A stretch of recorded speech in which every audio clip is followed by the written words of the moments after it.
Hey, we are live, ladies and gentlemen, for the 2024 Prague Pro Finals.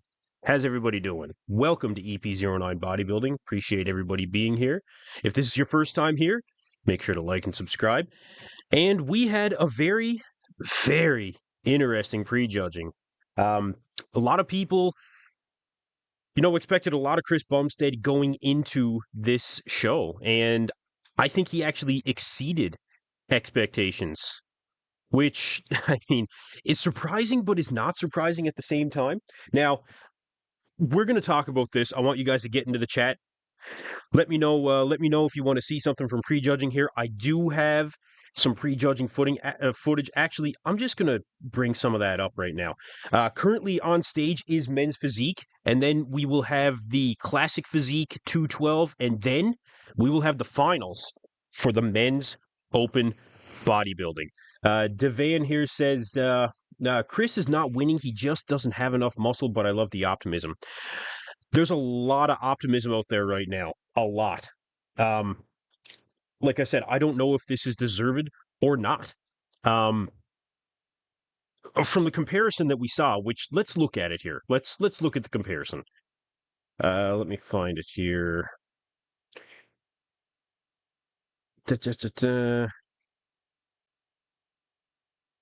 Comparison video. Here we are.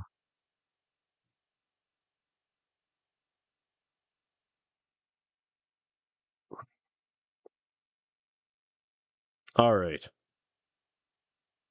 If we look at the comparisons, we'll start over here for the comparisons.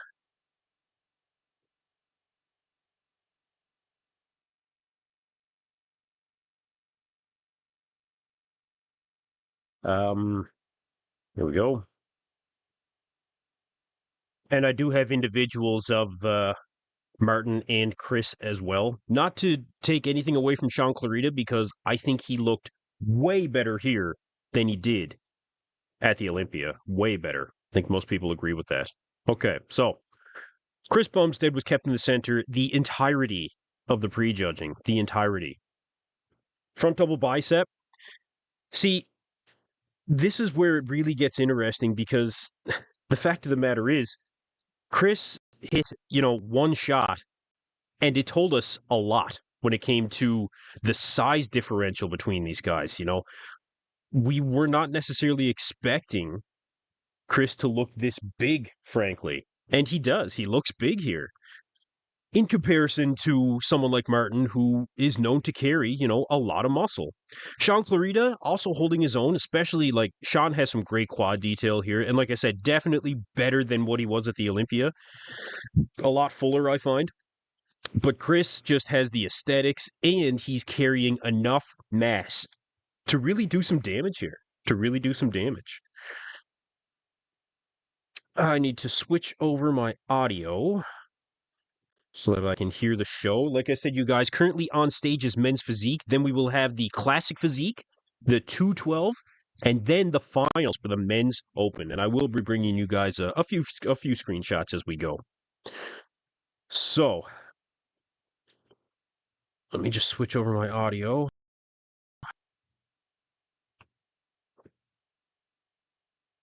Again, make sure you guys get into the poll. We have currently 289 votes. Chris Bumstead at 84%. Martin Fitzwater with 14%. Sean Clarita with 1%. And honestly, it doesn't surprise me. Chris is well favored to take this one home. Well favored. Will I be streaming the finals on screen? No, I will not. I do have a video link for you guys in the description. Feel free to follow along with me. The stream, you guys, is only $15. It's really nothing. I would really encourage you guys to go and watch along here. Considering the lineup for this show, it's actually pretty incredible that it's so cheap. I think a lot of people have been impressed with that.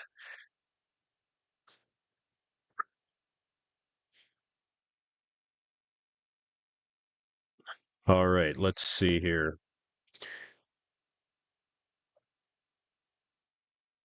Okay.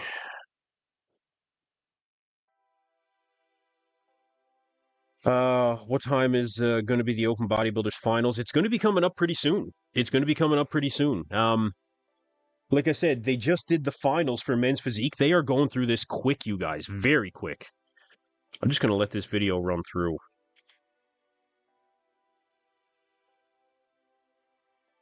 There we go.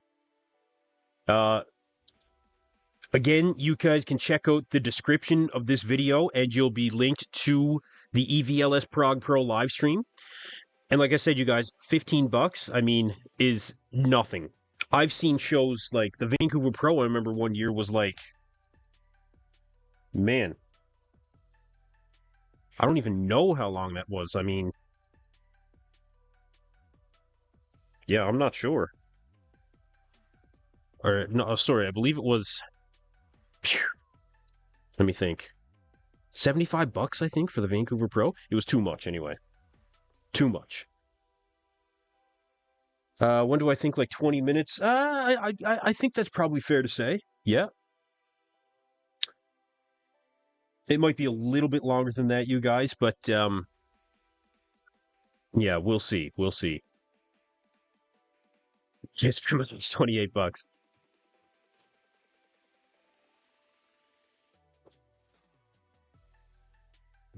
All right, I'm actually getting some word here that there's been some streams blocked. Interesting.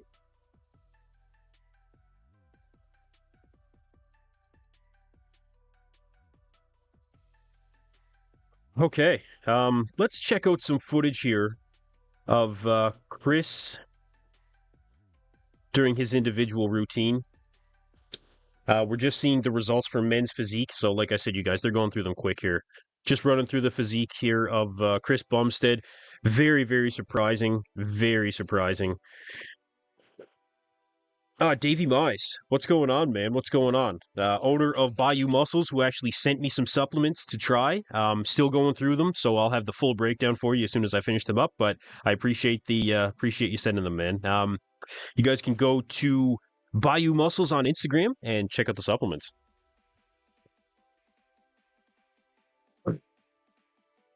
Again, you guys, you can check out the description of my video, and you will find the link to the live stream for the EVLS Prague Pro. I encourage all you guys to follow along with me. Let me know what you guys think about Chris Bumstead out there. Guys, please don't ask about any pirated streams. I will remove your comment. This is not an expensive show. So again, I do encourage everybody to go and actually get the live stream. Okay, Classic Physique is coming up. Like I said, they are going through this very quickly, you guys, very quickly. Power Gaming, I will not be playing live. Sorry. Like I said, I know guys are getting their streams blocked, simply for showing screenshots, you know. But we do have some footage here, and actually, I better change this as they continue to move through some of these categories.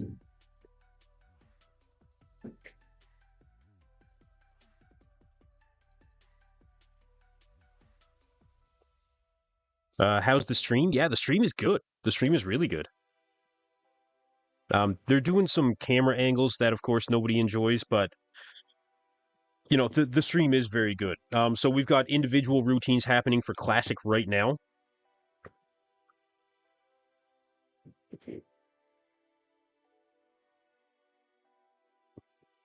Yeah, really good competitors. Really good competitors. C-Bum's Crab Most Muscular looks very impressive through the chest and traps. So yeah, we can go back and we can actually look at that here. Let's take a look. That'll come up here in a second.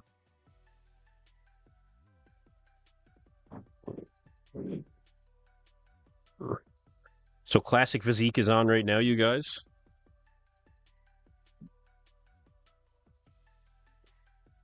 And I believe top 10 makes it to the finals here.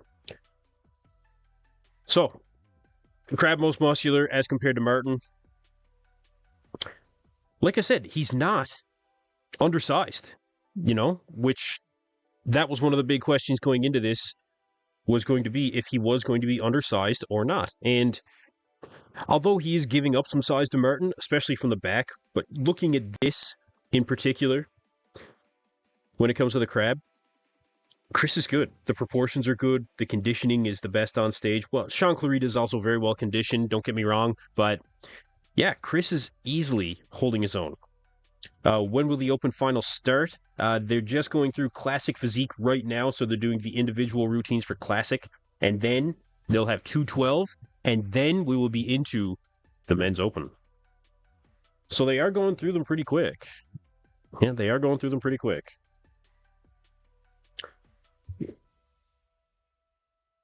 Let me see if I can capture that a little bit better here.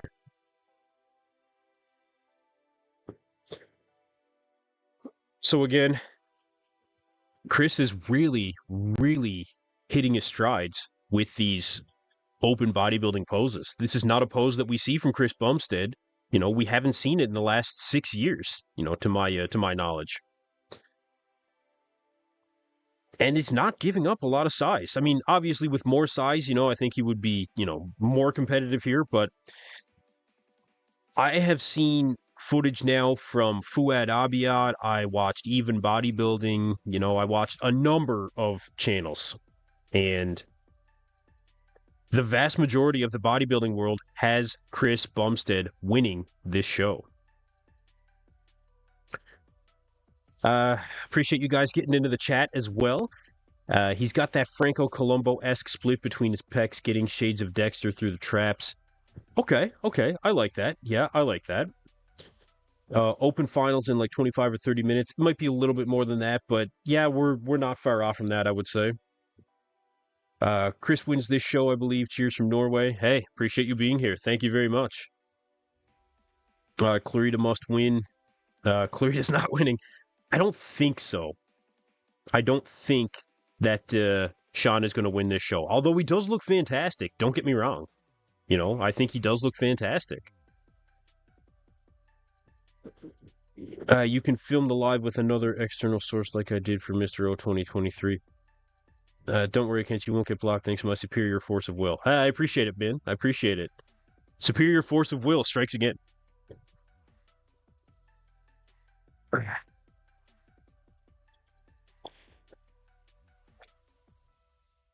Oh, and I apologize, you guys, that I did not stream for the prejudging yesterday. I ended up with an emergency call from work. For some of you that are followers of the channel, you know that I own and operate a commercial diving company. I'm also a certified dive supervisor, marine surveyor, boat operator, all that fun stuff. But yeah, we had a ship taking on water that needed an emergency dry docking. So wasn't here for prejudging, but I am definitely here for all of the finals. Most definitely. And again, appreciate you guys getting into the chat. Make sure you get into the poll here as well. Overwhelmingly right now in Chris Bumstead's favor, without a doubt, as you can see.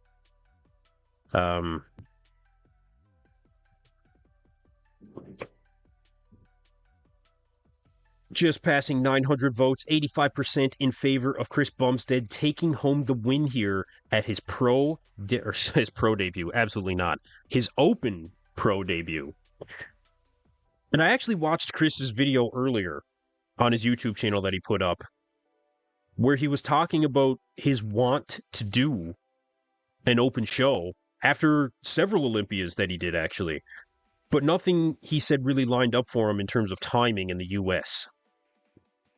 So he decided that he was going to travel overseas in order to make sure that he didn't leave anything on the table. In fact, one thing I thought was interesting was that Chris actually said that he wanted to get on stage in his current shape, as in classic physique shape, to see how he would measure up. Because that was one of the things for me, was considering, Chris Bumstead doing the open division, but having the time to do an off-season to put on size to be more competitive here. Chris said that he specifically wanted to compete in his classic physique shape, which I thought was very interesting. And clearly he was seeing something that, not necessarily all of us were. But it's definitely working out in his favor. Martin Fitzwater, I do want to take a closer look at Martin here because this is the battle. This is definitely the battle.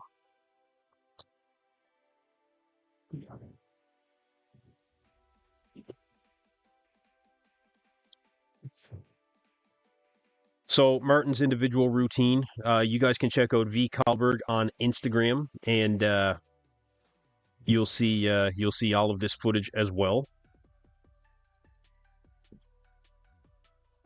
Oh, I see. Martin, I think, is in great shape here. Don't get me wrong, but I mean, part of Martin's problem was actually the tan. Chris was definitely darker than Martin was, and Martin actually missed an area when it came to the tan on his glutes. You can see the outline of the striations in the glutes, from the back here. But you see, the thing is, Martin missed a portion near his trunks, so you can't see the striations, which this is not a glute competition, but unfortunately, it does affect you when it comes to, the overall presentation. I don't know if anybody else noticed that. I didn't see anybody else talking about that, but this is what ended up happening with Martin from the back, which he was superior in the back shots, no question. No question. For anybody that's looking for a link to the stream, I have in my video description. You guys can check out the official live stream there. It's only $15, you guys. I encourage you all to go and get the stream. Watch along with me. Finals are coming up right now. We have Classic Physique on stage doing their individual routines. Then we will have 212, and after that, we will have the men's open. So let's take a look at C-Bum again here for the individual. Very, very impressive. And I actually, we can go shot for shot between C-Bum and Martin as well. So look, let's just look at, right here, you guys. Incredible shape. Holds up very well and open. Something that a lot of people were not expecting. Really not expecting.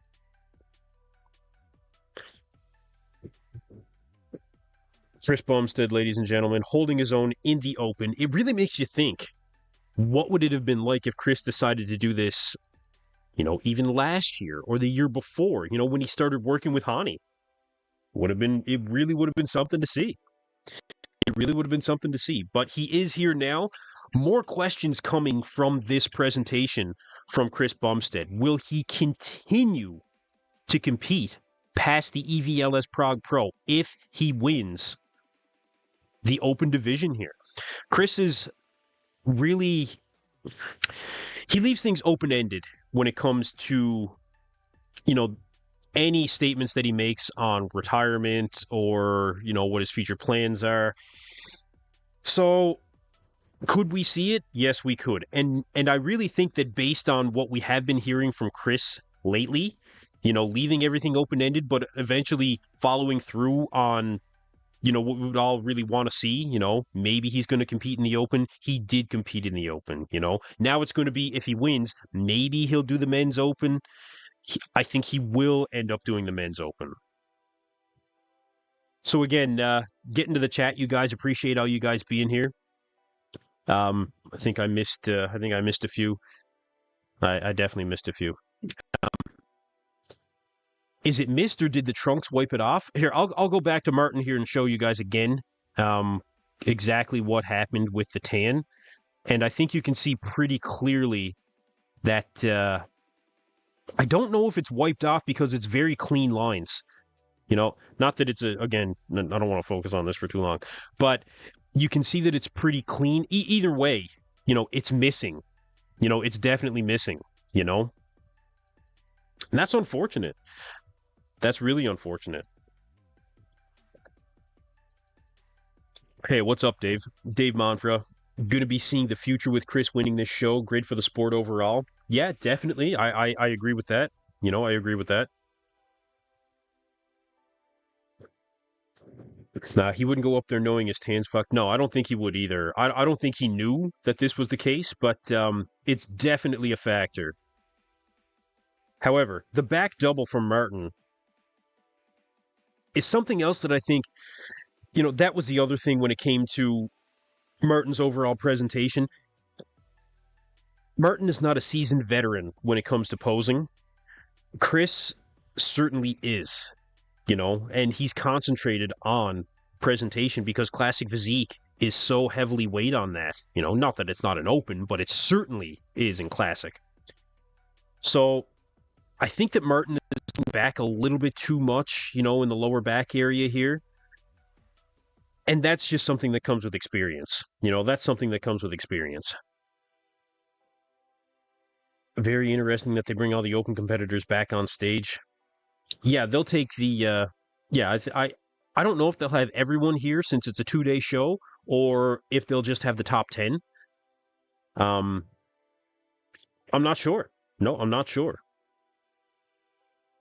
Let me bring this up so you guys can see exactly what you're saying too. I do believe Chris wins. However, I don't like him as much as an open physique. Beautiful, but lots of gaps in the muscle bellies. I prefer a fuller, more dense physique like Samson. So I can understand that completely. I can understand that completely. I think that when it comes to overall muscularity, that has something to do with it. Chris is, there's no question that, Samson is a whole lot bigger than Chris Bumstead. However, if Chris was to put on the size, would that really, make a significant difference when it comes to standing next to someone like Samson? I feel like I'd have to go back and see Martin versus Samson so that we can kind of have a little bit of an idea of a comparison, because Martin is definitely bigger than Chris. But at the same time, Chris is not being quote unquote outsized, which is what everybody was expecting to happen here, is that Chris was going to end up looking outsized. That's what I thought was going to happen. I will tell you guys full well, you can actually check out, I had my official predictions for the top 3 on the Canadian Beef podcast. I had Martin winning, I had Sean Clarita in second, and I had Chris Bumstead in third, simply due to the size factor. I'm clearly proven wrong. Many people proven wrong. Did I save the boat? I did save the boat. Yes, I did. Myself and my whole dive team. We did.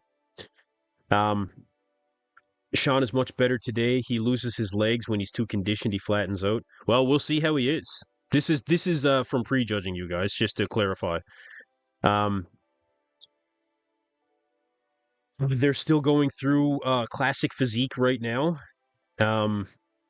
And doing all the individual routines. Then they will do the final comparisons, and then we will have the awards for Classic.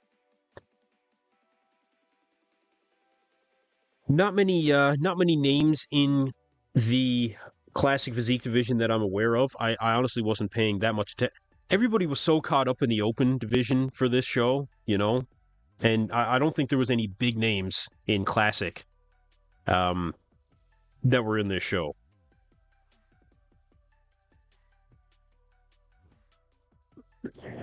Again, appreciate you guys all getting into the chat. Make sure to get your vote in on the poll. Who will win the 2024 EVLS Prague Pro? Where are Martin's calves? They missed the flight for Prague. Oh, man. I actually watched Martin's video on his YouTube channel at One Day Out as well. I actually think he looked better the day before the show. Yeah, I think he looked better. His confidence definitely started to wave through prejudging. There's no question. Okay, we have comparisons happening in Classic right now for the top 4. And again, not guys that I'm familiar with, unfortunately. Good, decent lineup, though, I think. Decent lineup. Hersey B says, I have Sean Ray winning. Okay. Sean Ray has had his fair share of wins. We'll put it that way. I think the battle will be between Chris and Andrew jacked symmetry-wise. So that is going to be an interesting conversation after the show. If Chris does decide to do the open division, and if Hani will continue to coach him. That's another conversation. Calves aren't a deal breaker at these shows, although I'd like to see them weighed more heavily with the judging. Yeah, absolutely. I think that we all are kind of on the same page when it comes to calves. Nothing's really changed there in the past number of years, you know? There hasn't really been much of a change. I think that having a good set of calves is definitely noted, but if you lack them, then I don't think it costs you points. I don't think it costs you points at all. Matt Davis says, I absolutely thought he was going to look lanky as hell. Yeah, a lot of people did. You know, a lot of people did. Myself included. I did not think that Chris would hold up this well. So look, you can see in the comparisons here what I was talking about with the lack of tan, you know, right where Martin's trunks are for the glutes. Actually, it's not as noticeable from this far away, but I think you can still see where it looks like he loses some definition. And if we're seeing it from here, chances are good the judges saw the same thing. I wouldn't be surprised if Steve Weinberger makes a comment on it. Like I said, I haven't seen anybody else comment on it yet. But anyway, guy on the far nailed his peak. Oh, most definitely, yeah. Really good lineup here. Really good lineup. He will lose not because of the tan. Yeah, I know exactly what you mean. Yeah, I know exactly what you mean. Samson has aesthetics with mass. He could smoke Chris, but Sebum does not look good at this show. Oh, does look good at this show. Yeah, he does. Yeah, he absolutely does. I might have an individual. I'm not sure. Let me see. Okay, looks like they're going to be doing the awards for Classic now, you guys. So moving right along here at the EVLS Prague Pro. Now they're going to do the pose down, of course, for Classic. It was funny if you guys were watching the stream when the women's division came on and they were saying pose down. AJ Kelly Robert, one of the commentators, was just like, these girls don't know how to do a pose down. Like they were up there kind of confused. But yeah, it was pretty funny. Great lineup, though. You know, really good conditioning that I saw from the women's divisions there. It looks like this show all around continues. You know, every year is just a massive success. And you know, there's previous champions of this EVLS Prague Pro that some people may have forgotten about. Kai Green is a previous champion of this show. Dennis James. You know, who else? Dennis Wolf, yeah. Michael Krizo, of course, Samson Dauda. So, yeah, this is a very, very popular show.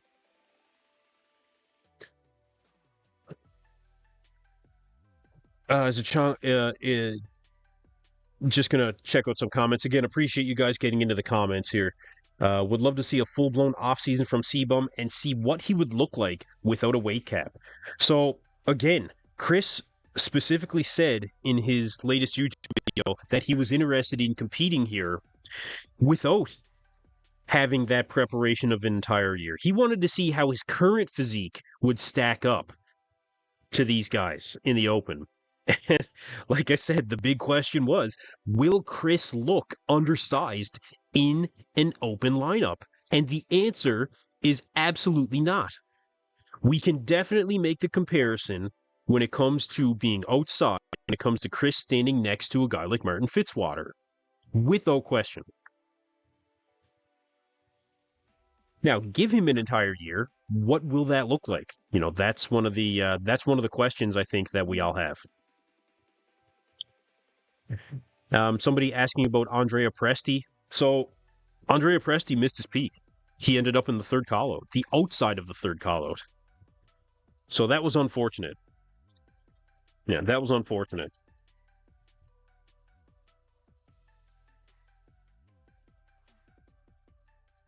Urs Kalachinsky giving out the award in Classic Physique. So very good. Urs actually put up a teaser at one point asking if people thought he should compete at the Prague Pro.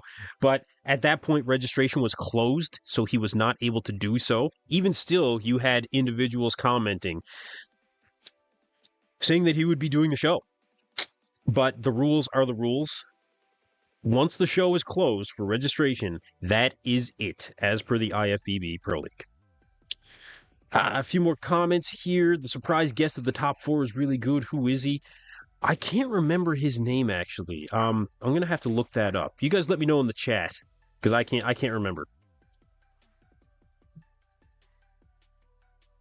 Chris looked like a seasoned open bodybuilder today. Well, Chris looked good. Chris did not look outsized. He looked like a seasoned competitor, no question. I think that he does still have more muscle to put on to really stand on that Olympia stage to make that first call-out. But I think this is a clear indication that he can definitely do it. I think he can definitely do it. Actually, even in his current shape, he might make the first call-out. I don't know. Is this live or just a replay? The finals are happening now. The awards are being given out for Classic Physique. Then we will have the 212, and then we will have the men's open. Again, I am not going to be streaming the event, you guys. We can all watch along with the stream, the official EVLS Prague Pro stream, only $15 on their website. Check out the description of this video and watch along with me. Now, I actually have a couple of images here. I didn't have a front double bicep from Chris. I think I got the heights right here for the most part. But we'll go through shot for shot here from prejudging and see what we think. Yeah, I wouldn't necessarily say seasoned either. Seasoned competitor, but not seasoned open bodybuilder. Is he well on his way? Well, depends on what he decides to do.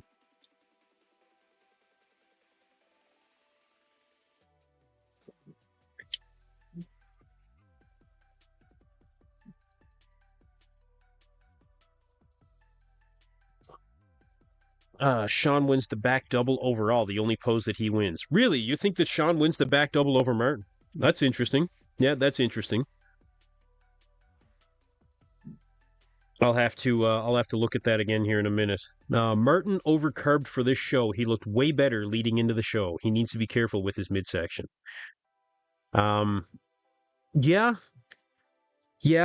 Martin, like I said, I think looked better going into the show from what I could see on his YouTube video that he put up.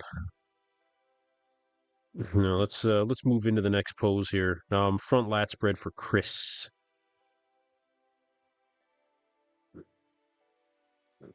Okay, front lat spread for Martin.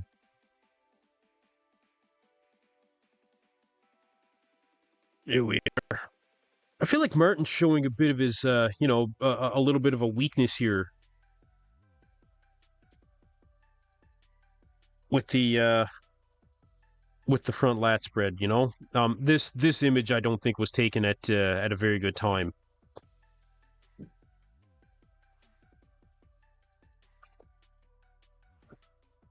What are my favorite cheeses? That's interesting. Probably Grana Padano, to be honest with you. But anyway, Martin is not. Maybe you guys can agree or disagree with this, but across the clavicles, I don't think that Martin is the widest bodybuilder out there. But his symmetry, I don't think suffers for it either. I don't know. There's something about Martin's front lat spread. It's not his best pose. No, it's not his best pose. Maybe he needs bigger shoulders. I'm not sure. As opposed to Chris Bumstead, absolutely unbelievably dominant in this pose. Absolutely dominating. Incredible shape, incredible conditioning, quad detail, the whole 9 yards. He has it all. He absolutely has it all. So you guys, we are moving into the 212. Just wanted to let you guys know about that.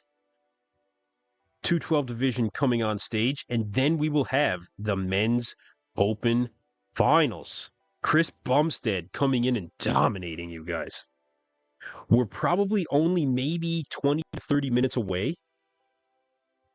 Actually, my stream just froze. It's been happening on and off with this stream, you know. The stream's been working and then not working, so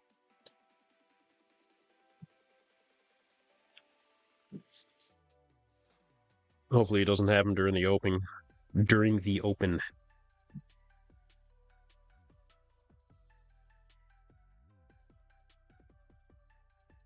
Refresh.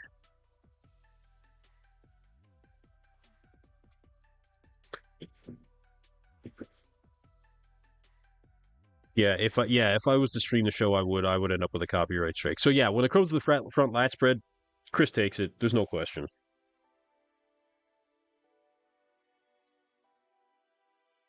Let's continue on. Okay, there we go. So 212 currently on stage, you guys. Ahmad Ashkenani on stage. Looks absolutely fantastic. Yeah, he looked very good.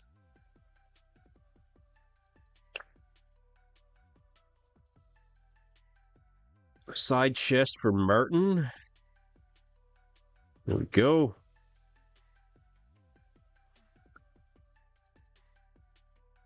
So, this is where Chris does seem to give up a little bit of size, you know, we can say. But is Martin dominating this pose? I mean, I would say no. No, I would say no.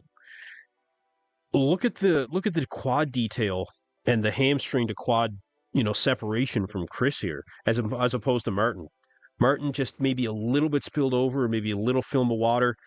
Just does not have that crispness that Chris Bumstead has here, you know, and that's what Chris is really well known for. Symmetry, proportions, conditioning. This is Chris Bumstead, ladies and gentlemen. Yeah, the leg detail isn't close. No, it's really not. No, it's not close. No, definitely not.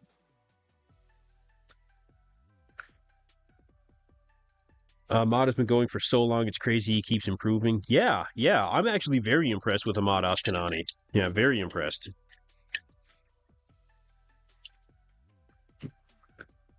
Martin is bigger in the arms, chest, and legs. Certainly is. Yeah, he certainly is. But he just doesn't have the conditioning. You know, he just doesn't have the conditioning. Now, will he be awarded based on his, you know, superior muscularity? I don't know. I don't know. I don't think you can deny Chris Bumstead in this pose. I think he's very hard to deny in this pose. Where was I last night during prejudging? I was looking and you weren't broadcasting. Okay, so I ended up with, as some of you know, I own and operate a commercial diving company here in my home here, Nova Scotia in Canada. And we ended up with an emergency call from a fishing vessel that was about 300 miles off of the Grand Banks that ended up taking on water and needed to have an emergency dry docking. So myself and my dive team had to go and assist in the dry docking. We provided the dive team in order to line up the boat on the cradle and then remove it so they can do the repairs and the guys can get back out fishing. So it was actually a pretty dangerous situation for the crew. That's why I didn't end up streaming the prejudging, just so everybody's aware. But I'm certainly here for the finals. When will the open results be announced? We're probably only about a half hour, maybe, from the open even starting, you guys. So we're very, very close here. Very close. If C-Bum did the Olympia, of course, Hani would coach him. I think so. Yeah, I think so.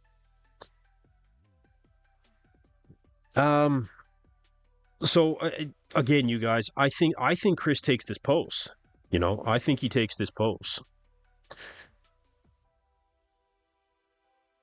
Back double bicep was an interesting one because this is not a pose, or well, this is one that we do see in Classic But compared to an open guy, makes it very interesting. Let's get this resized properly.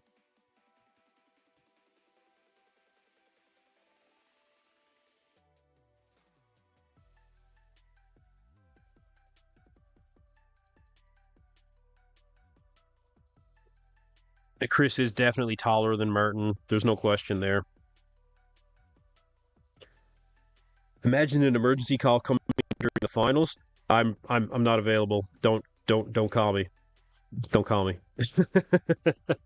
Hey man, when you gotta go, when the call comes in, we go. We go, and we charge them. So back double bicep. This actually looks a little bit closer than what it looked like in the live stream. Martin has the superior hamstring detail. I mean, definitely bigger arms, good back detail here. But although Chris doesn't have the the roundness and the depth, he has great back detail. He has great proportions. You could argue Martin winning this pose from what we're seeing here. Yeah, I think it did look different in the live stream, but that just goes to show that images, live streams, actually being that there's always differences, different angles. So I guess when it comes right down to it, we just have to see what the judges really think. The lack of size and thickness is clear here. It absolutely is. Yeah, it absolutely is. You can see Martin's superior shape, no question. I think that if Chris wins, it's only for a commercial matter because Martin is bigger in volume and Chris is not an open, but you can see it with the naked eye. So that is one of the questions that came up was, is this going to be a political decision? That certainly did come up in many conversations. But I actually saw some, frankly, saying that even if it was a commercial decision, then they would say, that's okay. They would say, that's okay. You want to see Clarita's back double next to these guys? Yeah, sure. Sure, let's check it out.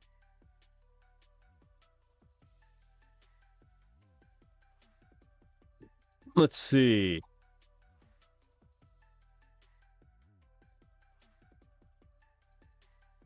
Okay.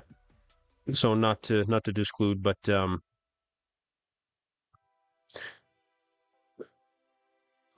okay. There's Sean Clarita versus Martin and Chris Bumstead. So again, from what we can see here, it's actually a little bit different from what it looks like for lighting for Chris here. But Sean, looking at Sean, great proportions, really round, bubbly muscle here. I think he has as much depth as Martin possibly overall. Good balance from top to bottom. I don't know. Some people saying that Sean Clarita was better in the back double than both Martin and Chris. And I think you can make the argument. I think you can make the argument. Maybe not as much detail, I guess you could say.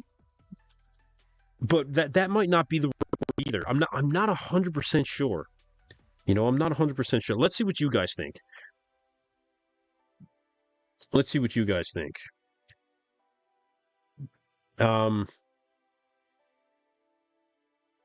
You're watching pose for pose. Chris beat Martin in multiple poses, and you still say it's political. So I don't think that it's going to be a political decision, personally.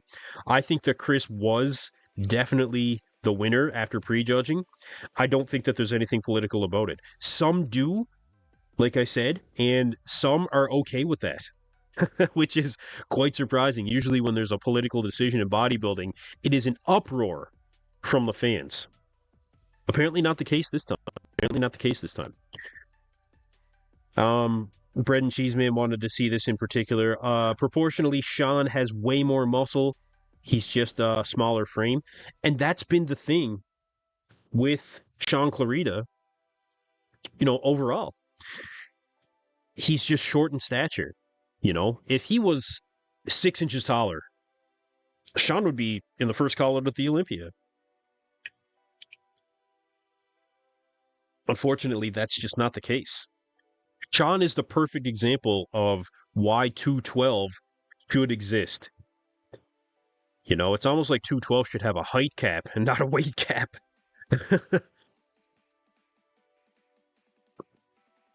But yeah, Sean's still definitely holding his own in this pose, no question. Sean's back has more muscle than Chris despite being 8 inches shorter. Yeah, this is just it. You know, this is just it. The waist definitely came in with whatever Jansen did. Well, Sean was working with Bossavola for this show. Sean no longer working with Matt Jansen. I believe he had maybe 2 weeks of preparation leading up to the show. Maybe. But yeah, no more than that. Yeah, no more than that. Let's look at the back lat spread. See how that looks.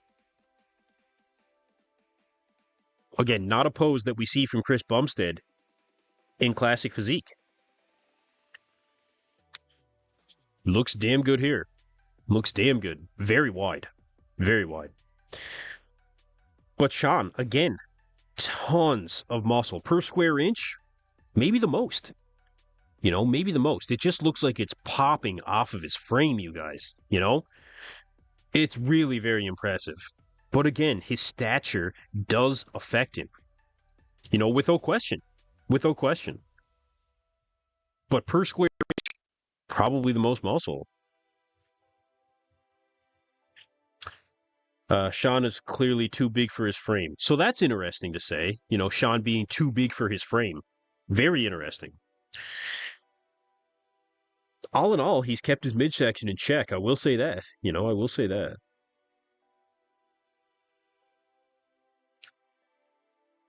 Oh, Jansen brought in his waist for the Olympia. Yeah, yeah. I think Sean looks better here than he did at the Olympia. But yeah, this was a good shot. Again, you guys, just going through the individual routines for the 212 right now, and then we will be moving on to the men's open finals. And we will not be long. We will not be long at all.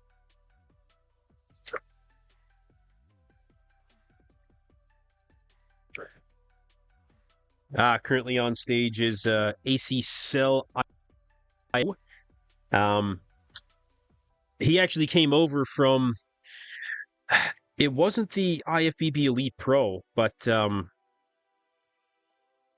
can't remember. I can't remember which organization he came from, but yeah, good 212 competitor.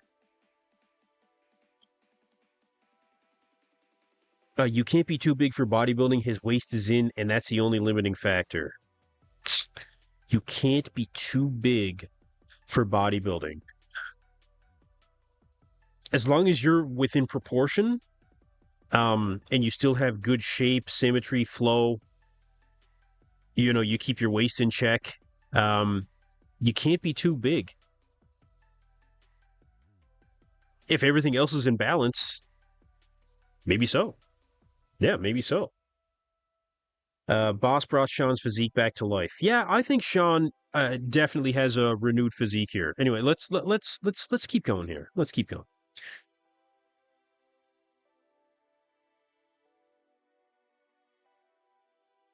Can we watch live the contest or not? You absolutely can. You absolutely can. I have a link in the description for the official EVLS Prague Pro live stream. It's only $15, you guys. I encourage everyone to watch along with me.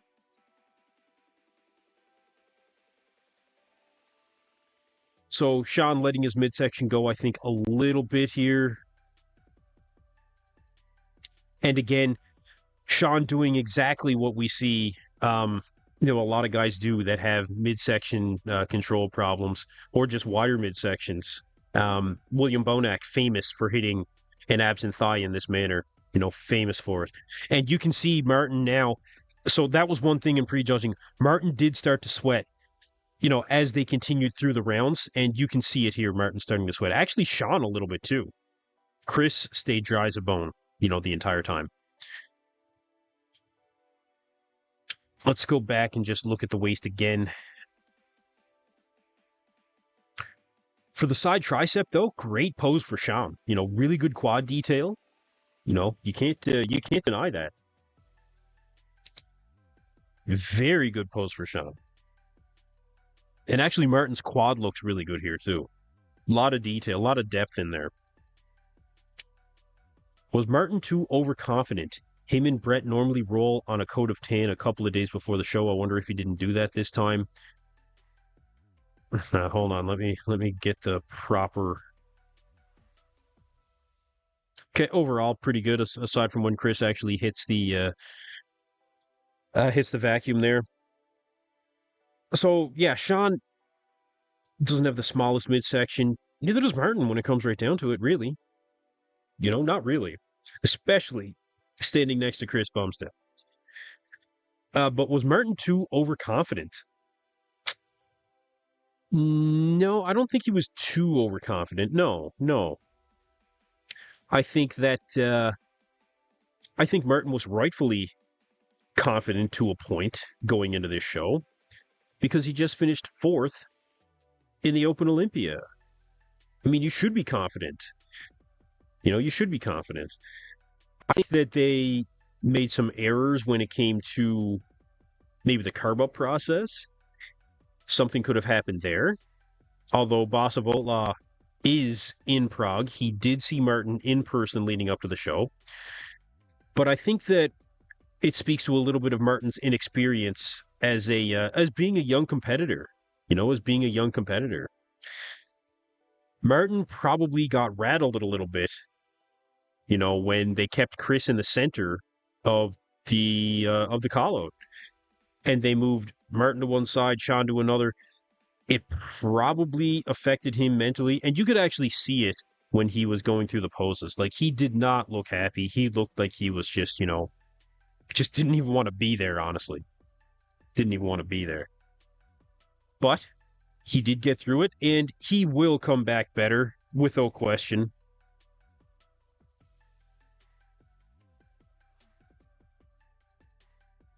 Again, great shot here. Even for Chris, great shot. Good shot for Sean Clarita as well.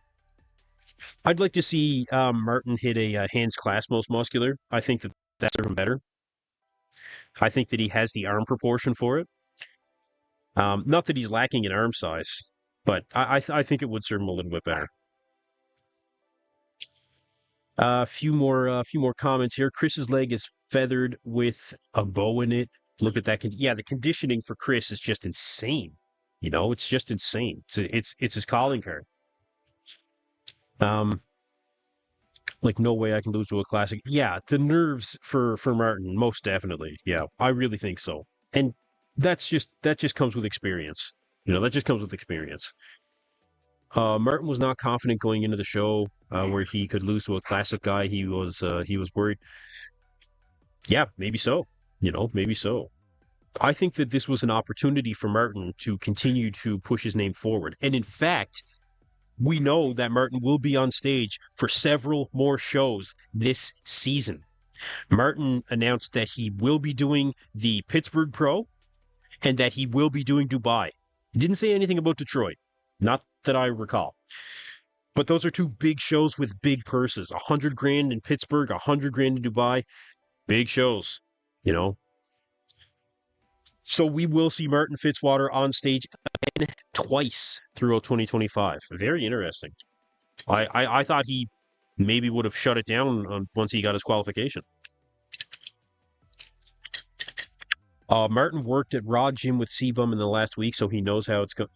So yeah, that was one of the things leading up to this. Very good marketing strategy for Martin Fitzwater, training with Chris Bumstead leading up to the show, And I think, Chris is probably just a cool guy to train with, too.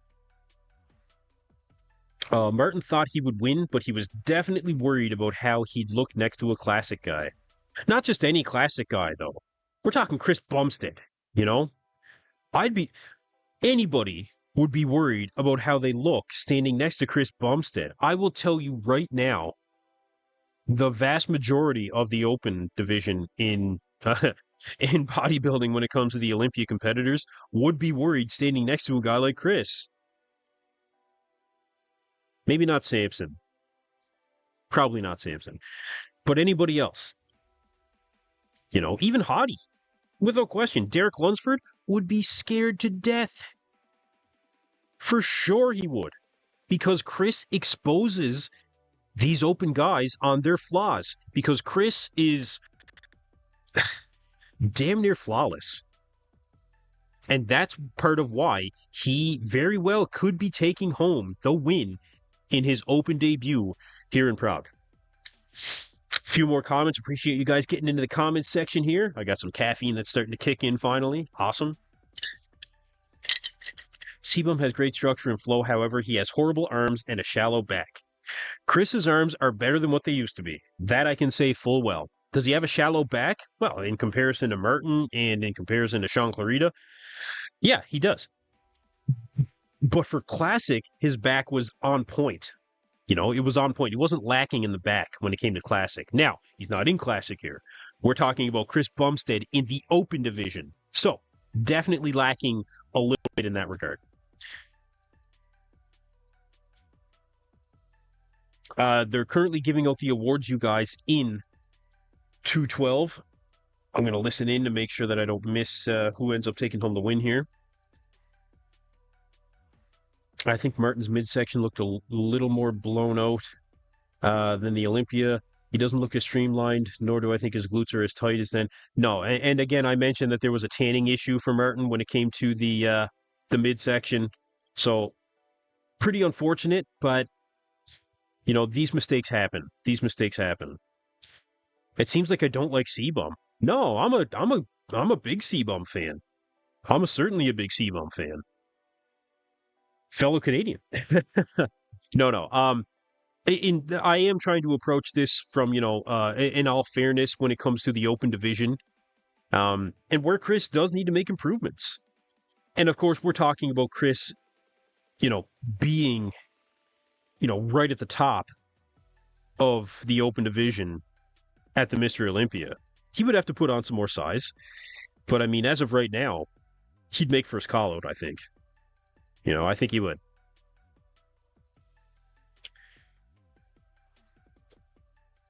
Sebum using his Jedi mind tricks on these guys and just casually annihilating them. Chris is a pretty casual guy. He does seem like a pretty casual guy. Although, he's been subject to his own stresses, and he's pretty vocal about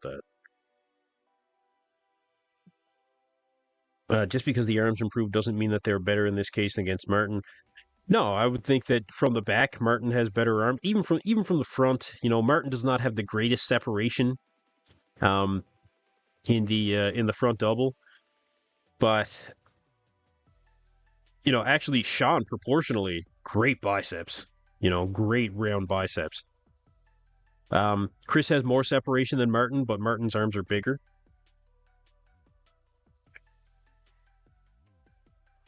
And the winner of the 212 division at the EVLS Prague Pro, again, Ahmad Ashkanani, you guys, continues to dominate the 212 division.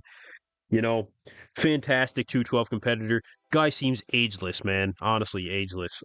I don't know how old he is, but man, he is up there and still winning pro shows. The Open Finals will be next. We will see the Open competitors on stage quite soon. Morgan Mack is looking huge in his updates. Any word on which show he plans to do? So I was talking to Morgan about that. That's not something that that we're going to release right now. But Morgan is getting. He did actually say how many weeks out that he was. So there's a little bit of an indication there. But I'll leave it to Morgan to announce that. He is looking huge. 340 pounds, you guys, massive. Open finals are coming up.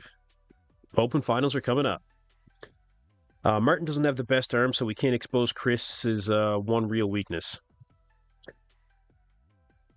Yeah, the separation in the arms for Martin, not the best. Unfortunately, not the best.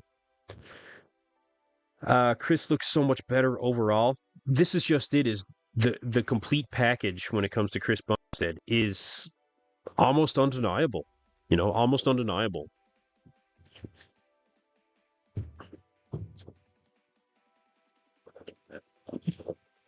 Sean looks great, but needs more adductors. You can tell by the amount of space between his thighs. He could probably use a little bit more, but in comparison to the other two, actually, it might not be so bad. It might not be so bad. But again, Ahmad Ashkanani takes home the win in the 212 division at the EVLS Prague Pro 2024.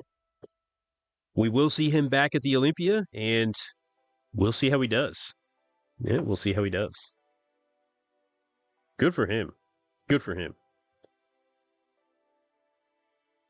Martin also is Tia's size guy, so it's not a great representation of what a top open guy would look like next to Chris. So Martin was top 4 at the Mr. Olympia. You know, we saw him stand next to Nick Walker and compare very well from a size standpoint. Martin is not a small guy. You know, he is not a small guy. He's one of the bigger guys in open. And it's hard to tell until he's really standing next to someone like Nick Walker, you know? But that did prove it that there's no illusion of size when it comes to Martin. Martin is a big guy.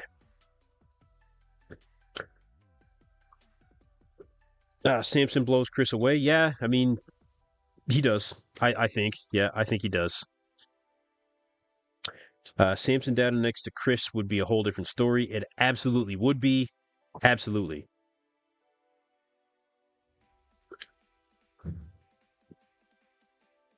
Would have loved to see Rafael Brandao here. Not sure he didn't come through. So I think the reason that you didn't see Rafael come and do this show is because he really didn't have anything else to prove for this year. I think in this lineup that he would have finished, I don't know, maybe third or fourth. Third. And I don't think that he was interested in that. No, I don't think that he was interested in that at all. Okay, so they are taking a 15-minute break.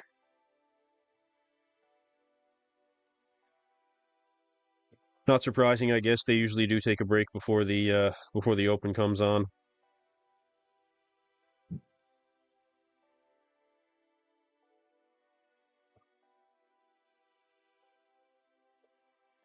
Okay. We do have a few more minutes until they bring out the open competitors. I know it's slightly off topic, but where's Hollingshead lately? Quietly retired or prepping? No, I think James is still planning on competing. Yeah, I think James is still planning on competing. Oh no, I know that he is. He's planning on doing the Arnold. Yeah, he's planning on doing the Arnold. So James is someone you'll see back on stage.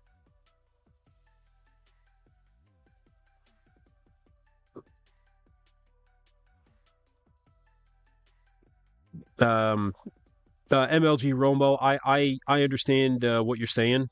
I do understand, and you can definitely make the argument for what you're saying. You know, you can definitely make that argument. But that's one of the things why this comparison is so interesting, because there's just so much conversation that could be had from it.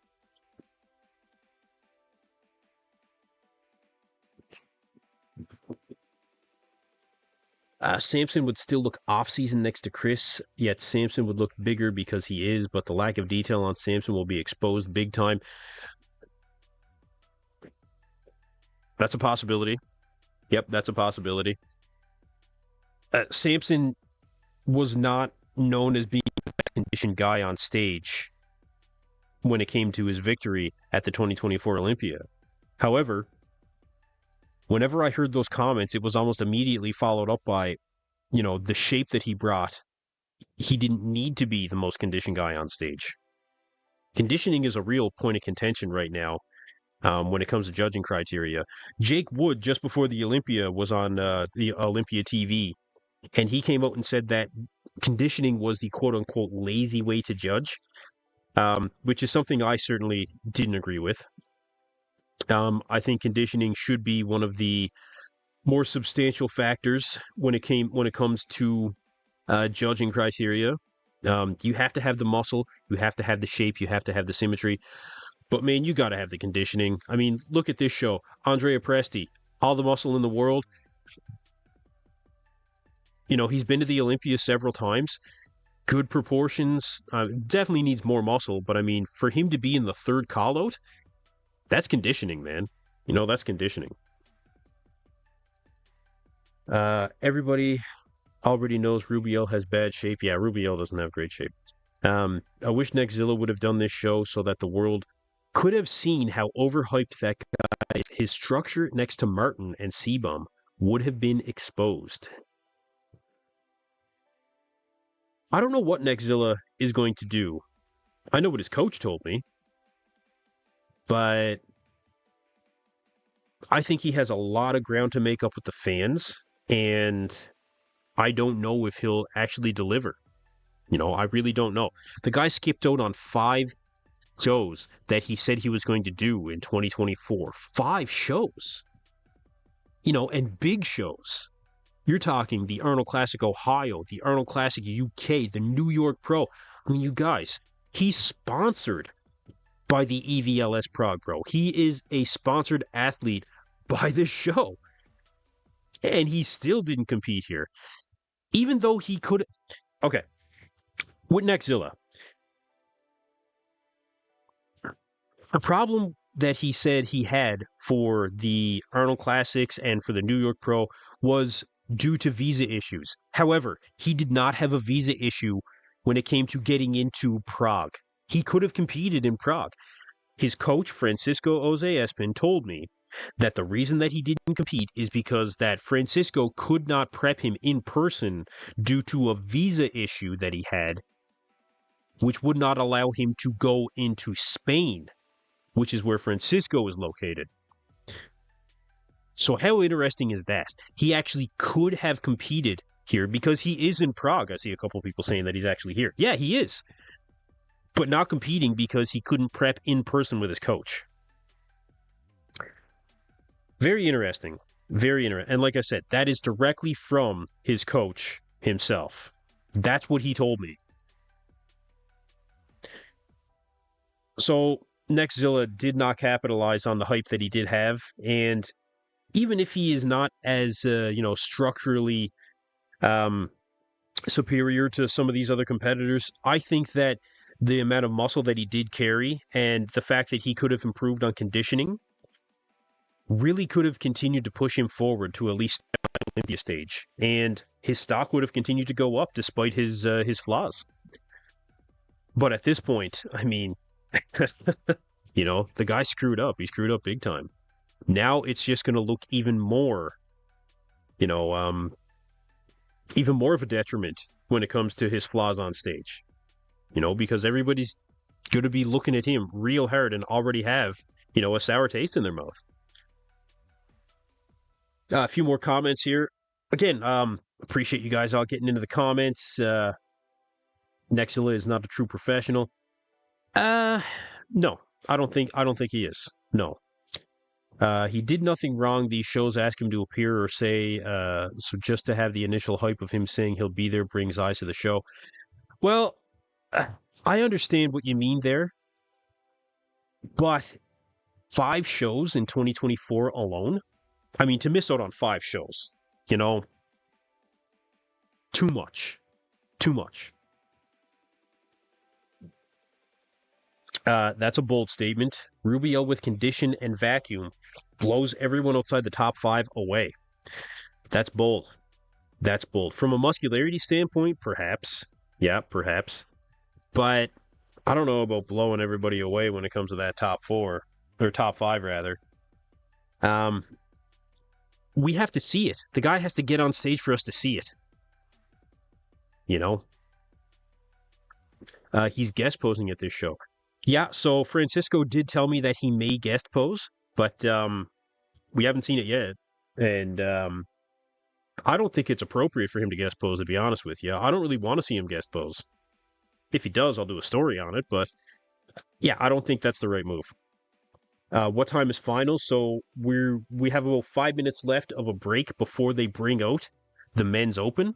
So we are very, very close here, you guys. Very close.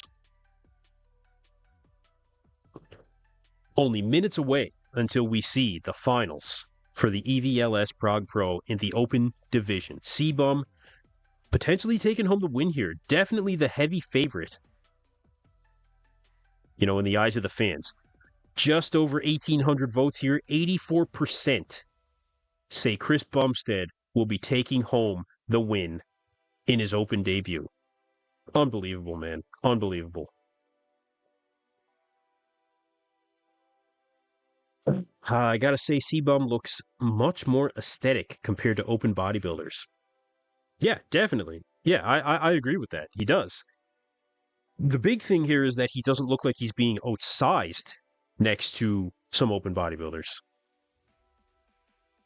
Will C-Bum wear red trunks? I have no idea, Warhammer. I don't know.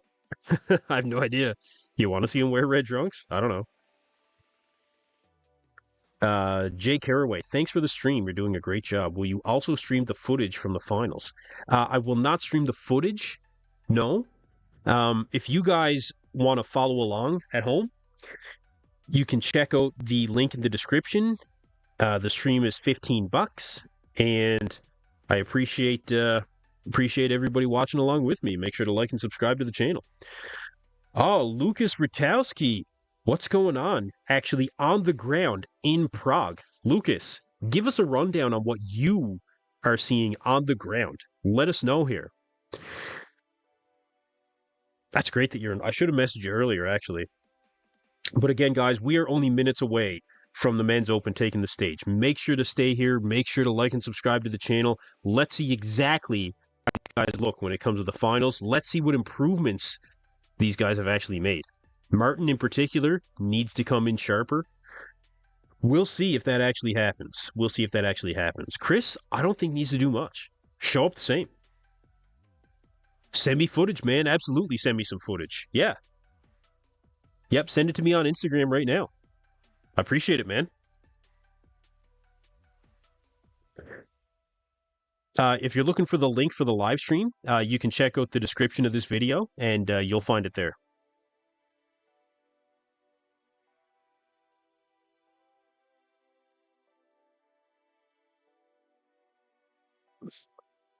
Are you going to show C-Bum to us? Yeah, absolutely. Yeah, as soon as he takes the stage, and I can get you guys you know, some images here. Lucas, if you want to send me some stuff, man, I'd really appreciate it. That'd be awesome.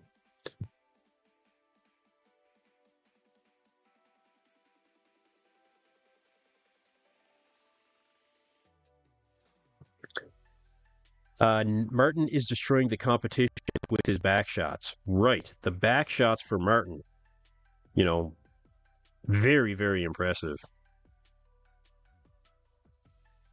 He does have, you know, a lot of width, a lot of muscle. A lot of people saying Sean Clarita had the superior back shot. When it comes to the back double, anyway. And yeah, I can see it. You know, I can definitely see it.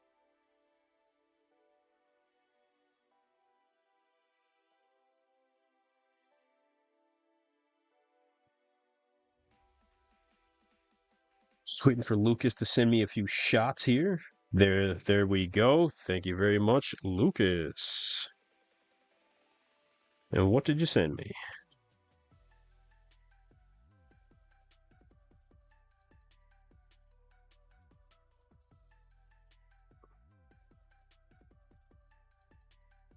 Okay.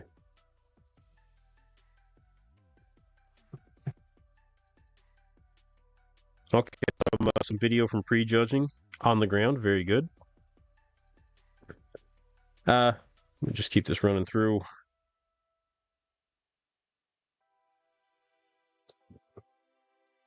Rich B. Hey, what's going on, Rich?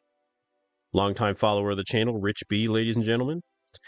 Martin has an ab gap or split. Yeah, the vertical separation. So a lot of people say that that comes from you know, too much growth hormone. I have no idea, but yeah, I have no idea. It is noticeable though. Keon Pearson, someone else with that issue.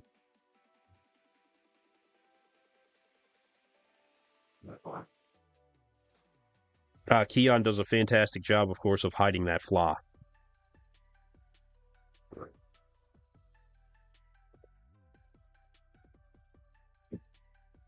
Hype for finals. Thank you, as always, K. Best chat vibes and all of bodybuilding. YouTube is getting real comfortable with their live stream ads. Yeah, typical, right? Appreciate you being here, though, man. Thank you very much, Crohn's Lifter. Appreciate you being here. Was really impressed with Matthias Hallwick. Yes, so that's who was fourth in this lineup, I believe. I actually thought Christian Wolski would have ended up taking fourth, but no, I know the focus has been on the top three here. We'll look at the top five as the days come, and I'll do a couple of videos on it. But yeah, the ab split is genetic. Adding size makes it worse. Goat Fitness in the chat, ladies and gentlemen. Krishan at Goat Fitness. Make sure to like and subscribe to Krishan. Great bodybuilding coverage over there. Got to get you back on the podcast here soon, man. Oh, upcoming podcast. Yes, so I'm actually filming later today. You guys will be happy to know. I'll have Robin Strand joining me, Mark's Max Muscle, regulars on the channel, with Lee Priest, who will be joining me. So we can wrap up the Prague Pro, and I'll have that video out tomorrow for you guys. Lee Priest will be joining the chat. Also coming up as special guests on the podcast, Even Bodybuilding will be joining me. For those of you that follow Even Bodybuilding on YouTube, ended up inviting him, and he accepted. So that's going to be another good one here. Sadiq Faruqi, another guy I've been talking to over at RX Muscle, he'll be on the chat here soon. He'll be on the podcast here soon. So a lot of really exciting guests coming up, you guys. Really exciting.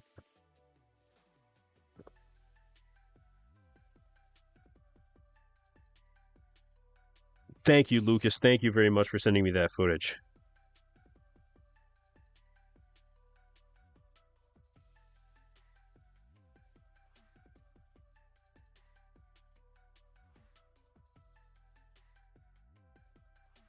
He is a little bit further away, so can't really tell a lot from the videos, but I mean, it looks like he got a good vantage point. The lighting looks really good, definitely can say that.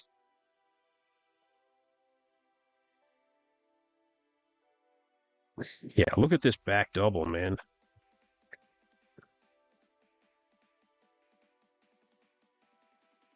Yeah, Martin's tan. Yeah, he's just a little bit too light. He's a little bit too light. And again, it seems like either his trunks wiped it off or it got missed when they were actually doing the tanning, but he's definitely missing tan on his glutes, and he looks like he's missing definition there.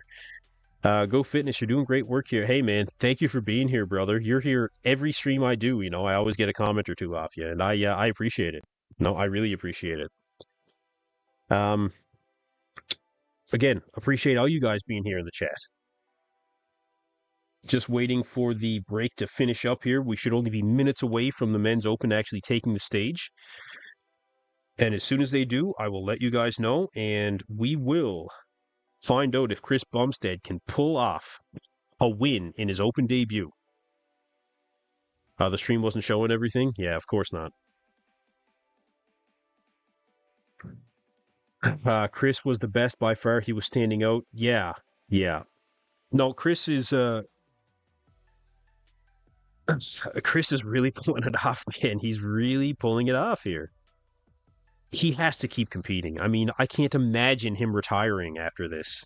I can't imagine. He was like a foot closer than everyone else on stage. I think him and Martin look like they're about in line. I think Sean was going to look. I think Sean was going to look small no matter what. Somebody needs to tell Sebum to get back on the line. Yeah. Sean Clarita was very improved. Yeah, you could tell that from the stream that Sean was very improved. Absolutely, you could tell.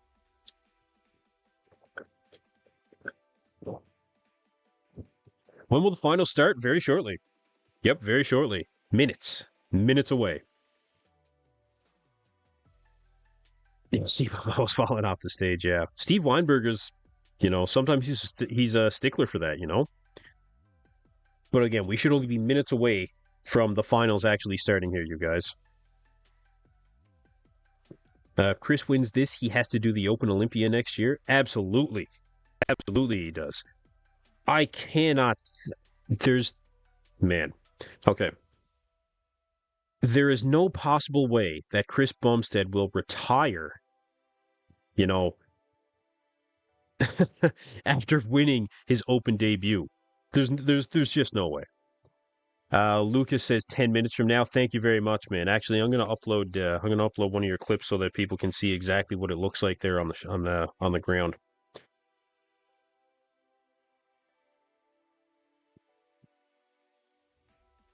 Videos, downloads. Where did that save to? There we go.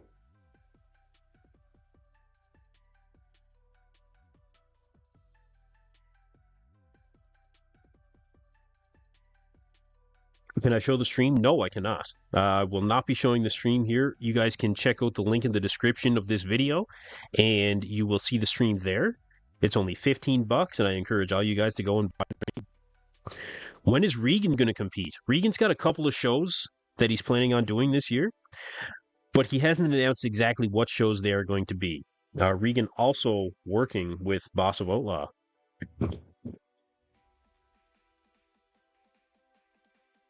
It looks like we're getting close here to the men's open actually starting again.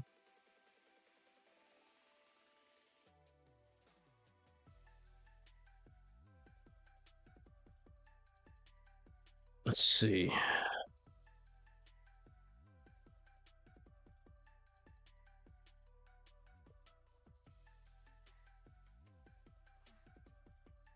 All right.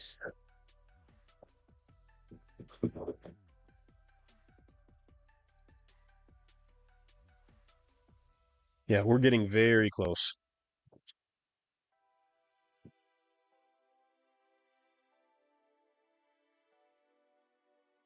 Yeah, the stream's $15. Yeah, that's all it is. Yeah. Let's add another video here.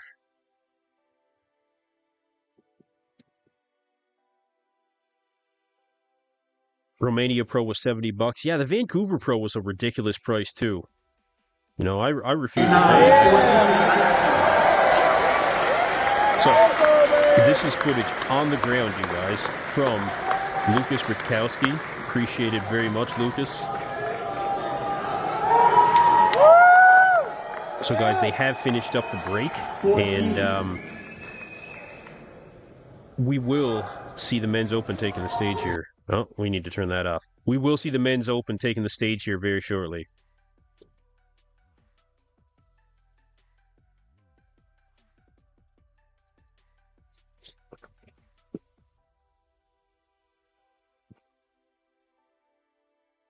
So, yeah, I mean, just from the size standpoint, you can see Chris holding his own here, and this is just, regular phone video kind of thing, right? This is footage from on the ground, though, you guys. Yeah, Chris looks even more insane on this footage. Actually, he does, yeah. So we can see the conditioning factor, from the other higher quality footage. Oh, wait, I'll bring that back up. Let that loop through. Okay, so individual routines are happening, you guys. Individual routines are happening right now.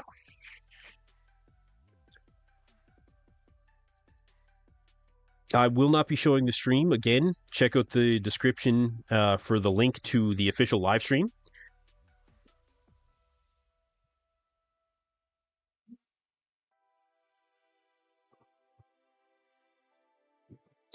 So Roman Vegas on stage.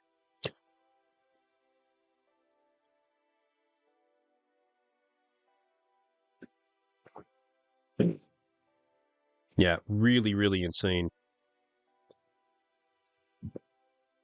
Roman Vegas has excellent conditioning here, actually. I don't know if you guys are actually watching along, but yeah, excellent conditioning. What happened to Ian Valier? He introduced bodybuilding to Chris. Is he still competing? No, Ian is not still competing. Ian retired from bodybuilding. No longer coaches Chris either. Honey Rambod being his coach for the last couple of Olympias. But yeah, Ian, I think that if Hani does stay retired, then you might see Ian actually coach Chris Bumstead. We'll see if that ends up happening. Okay, next up.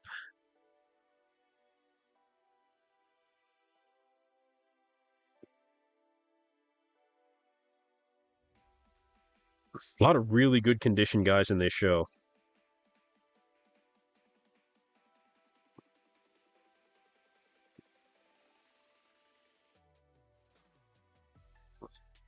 Wow, really good conditioning here.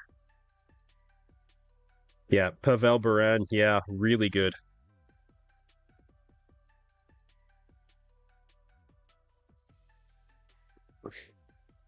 Wow. Yeah, oh yeah, Pavel Baran's been around for a while, yeah. Here, I'll bring up a shot of Pavel for you guys.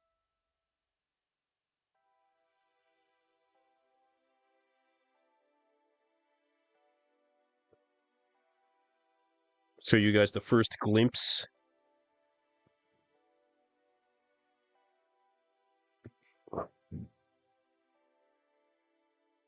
Add image.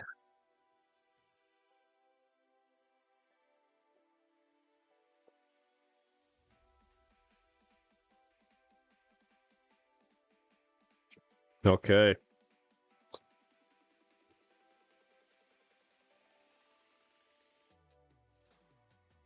So again, Pavel Baran, as you can see, excellent shape, excellent.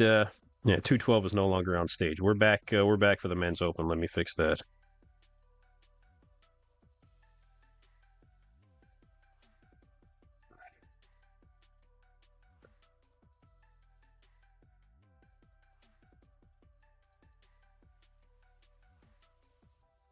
Men's open on stage.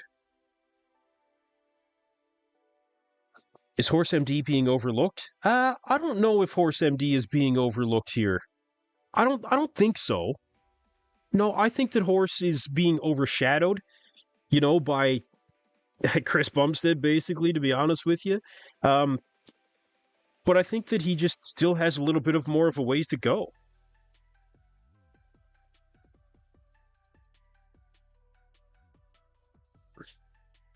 Okay, next up. I think we're going to see Chris up next, actually. Chris Bumstead taking the stage. It is very, very quiet. If you guys are listening to Giles, he just commented on it too. Very quiet before Chris actually takes the stage. Oh, this is Bolzoni. Sorry. Bolzoni next, and then it'll be Chris Bumstead. But Andrea Bolzoni, very impressive competitor as well. Carries a lot of muscle. He showed up here with an excellent level of conditioning. Could use a little bit more quad detail, but striations through the chest, good proportions. Actually, the quad detail's not bad. Let me show you guys Andrea Bolzoni.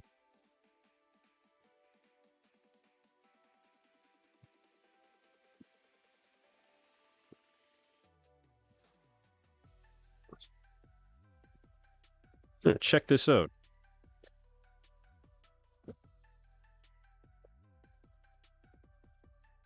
Again, ladies and gentlemen, Andrea Bolzoni. Looks good. Looks good.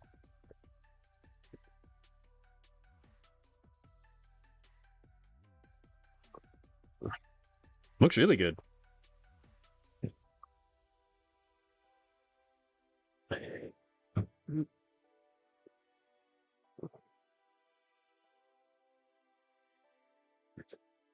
Oh, okay. That's interesting.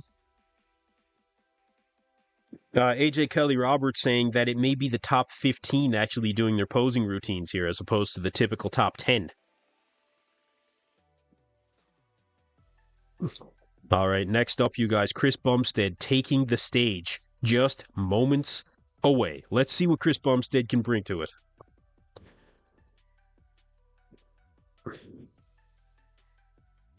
Yeah, structural limitation. Yeah, I agree. Yeah. But his proportions are not bad. All right, here we go. Here we go. Chris Bumstead taking the stage.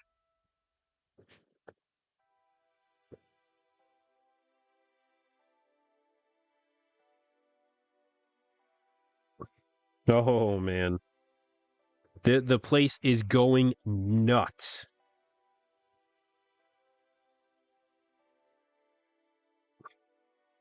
Incredible.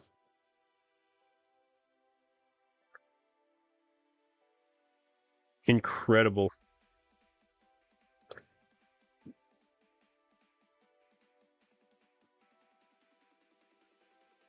I think Chris is in a little bit better condition tonight than he was yesterday, even. He is sharp. Really sharp. Back lat spread. Great detail.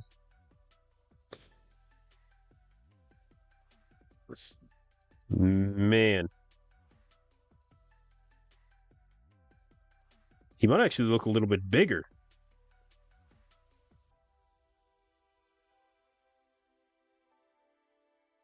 Chris actually stood off to the side as he was doing a vacuum there. Wow.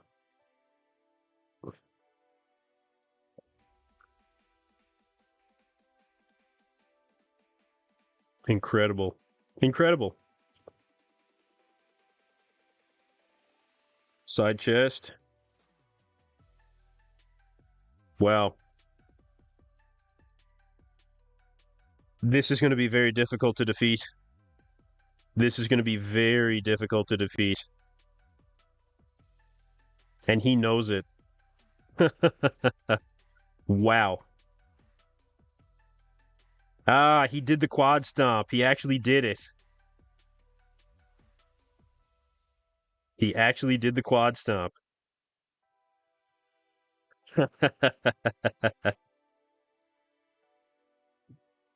Man,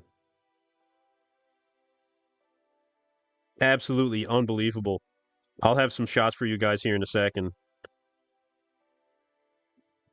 Wow. He nailed it. Wonder if Martin comes harder? That's going to be a really good question. Let me bring up these shots for you guys.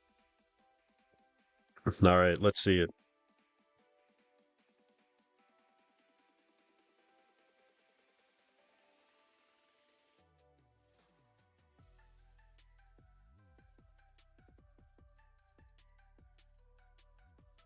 All right. All right. Here we go. Here we go. Jay Cutler will be proud. Yeah, absolutely. Yeah. Man, I don't know if anybody's going to be able to defeat this, you guys.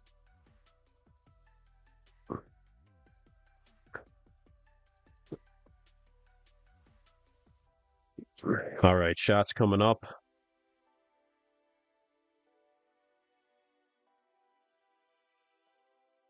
There it is, you guys. Chris Bumstead. What do you guys think?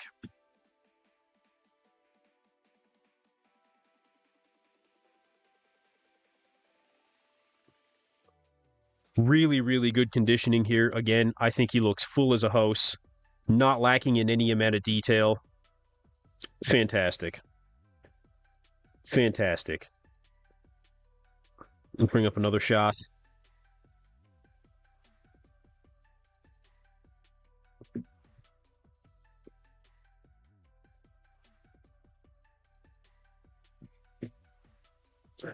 Again, very, very good here. Excellent. His tan, I think his tan is maybe a little bit darker. I'm not sure. I'm not sure.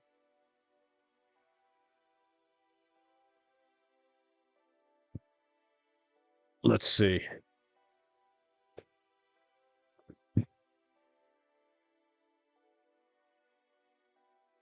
He does look fuller. I think he does look fuller. Yeah, I think he does. Might look fuller yesterday. I don't know about that, man. I don't know. I think he looks pretty full here. Look at the shoulder cap. Look at the shoulder cap, you know? He looks full as a house. Wow. Bring up another shot here. Check out the back lat spread. Check this out. Like, man, he looks wider. Sean Clarita taking the stage now. Yeah, Sean Clarita taking the stage, you guys. Let's see if he's made any improvements. Now, Sean, I had in second place going into this show. The camera guys are not doing straight-on shots, which I hate. But Sean looks fantastic. Sean looks like he's really regained, that hard, grainy muscle look. He looks... You guys, this is giving me like 2022 Sean Clarita vibes. This is awesome.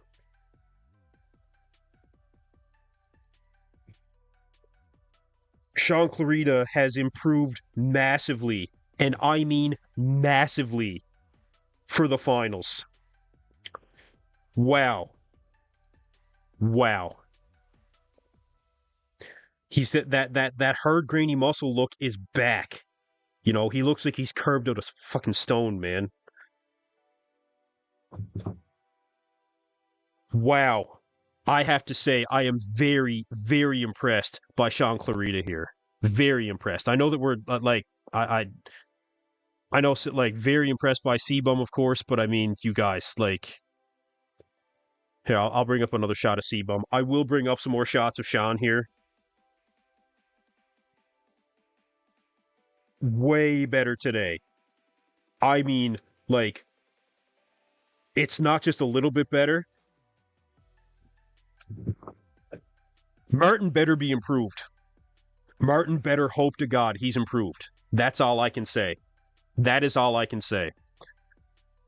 I'll bring up another shot of Chris here for you guys, but I'm telling you right now. Martin Fitzwater now taking the stage. This isn't a great shot.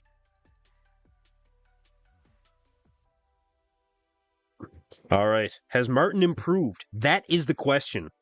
Let's find out.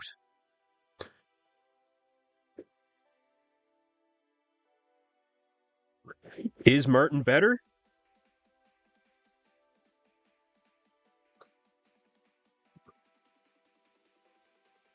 Hard to tell from the side.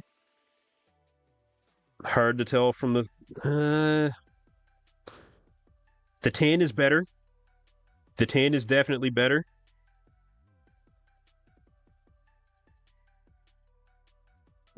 His posing's better.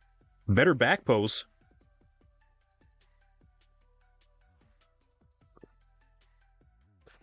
It looks like he has more separation between the biceps and triceps here. Definitely, actually. I would say that he is better. Yeah, I would say Martin is definitely better. Oh, he has way more separation in the arms. Way more. You guys, we're going to have a lot to talk about here. We're going to have a lot to talk about. Wow. And he is into it, you guys. Wow. Between Sean Clarita being improved and Martin's improvements here, I don't know, you guys. These are going to be very interesting comparisons. That's all I can say. That's all I can say. Wow. Way better tan. And that just shows you how much of a difference the tan really makes. This is incredible. Way more hamstring detail. The glutes look way better. You guys, okay. Let's bring up some shots here. Unbelievable. You guys are going to be floored. If you guys aren't watching the stream, go get the stream. Do yourself a favor. I'll bring up some shots here, but honestly, wow. Martin Fitzwater, ladies and gentlemen.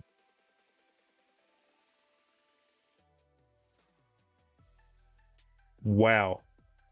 And Sean, like, just wait till you see Sean too. I mean, I don't know who I want to show you guys first. Has Sebum taken too much ground in prejudging? Oh, yeah, I think so, yeah. Yeah, I do think so. Matthias Hallwick. I mean, yeah, Matthias Hallwick looked fantastic, you know? Or Matthias Hallwick. All right. Okay.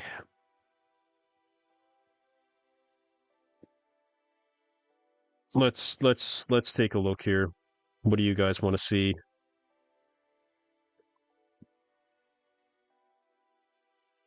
Okay. Here, this is a good one of Martin to start, just so you guys can get an idea. I'll show you the legs here in a second as well, but look, you can see, like, just because this is one of the zoomed in shots, could Martin and Sean push C-Bum to third? No. No, I don't think so. No.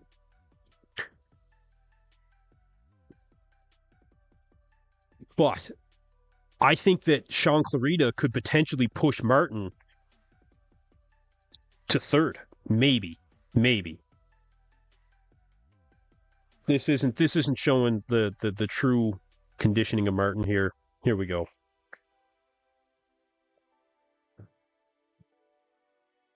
You can see there's improvements from Martin.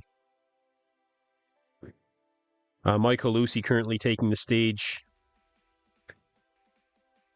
The tan from the back was one of the things with Martin. So let me show you here. You can see way better tan here, you know. Way better tan. But again, you guys, I gotta show you Sean Clarita. Like, I'll come back to Martin, but you guys have to see this. You guys absolutely have to see this. Look at the improvements from Sean Clarita. Like I said, this is really giving me like 2022 vibes. That hard, grainy muscle look through the chest and the shoulders, that's like signature. That is absolutely signature Sean Clarita. Anybody that says that Sean Clarita lost the ability to really, really gain that hardness again, absolutely not true. This proves that Sean Clarita still has more in the tank. Unbelievable. Unbelievable.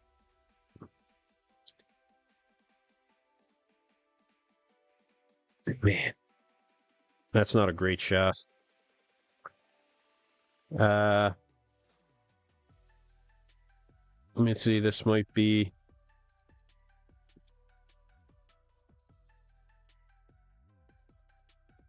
See that? See the separation in the side leg, right? This guy changed so much. Oh, Horse MD taking the stage. Let's see how he looks.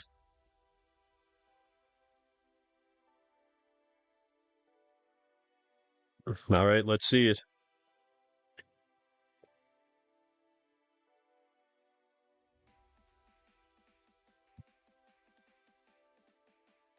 Clarita is way better.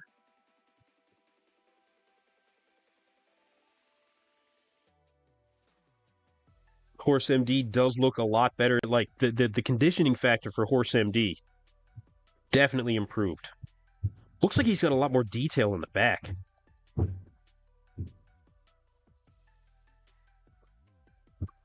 Yeah, it's better. It is better.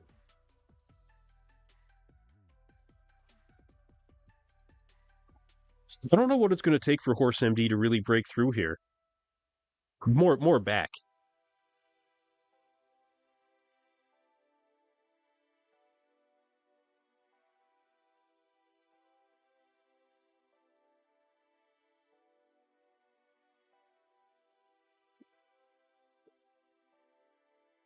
Still, man, these are big improvements from Horse MD. All these guys are unbelievable.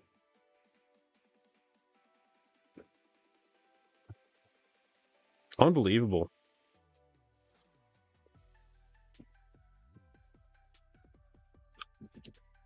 He still needs more in that back double, but the detail in the back double I think is a lot better. He kind of avoids that shot. Cool.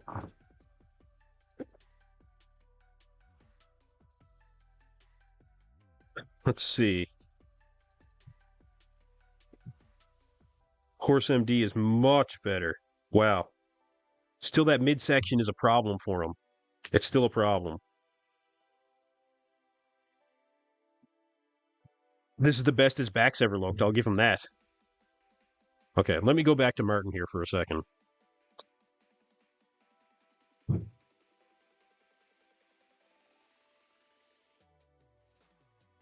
Now, Andrea Presti taking the stage next. I'll get you guys some shots of Presti here if you want to see them. Definitely someone that could make improvements in conditioning.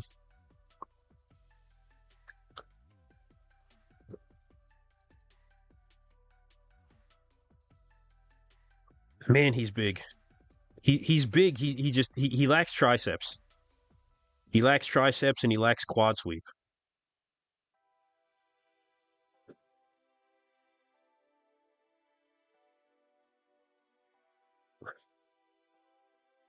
I think conditioning wise, I think he looks good. He's rushing his poses though.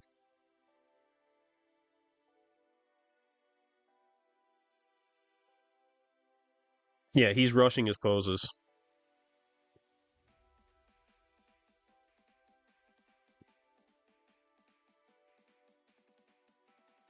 He does. He rushes them.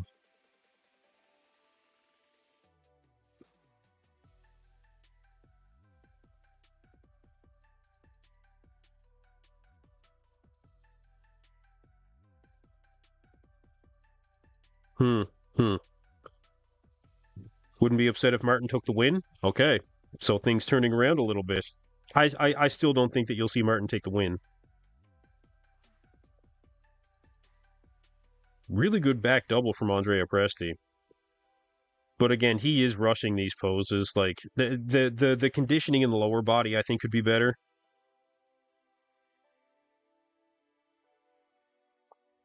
Really rushing, man. For a seasoned vet like this, you wouldn't think.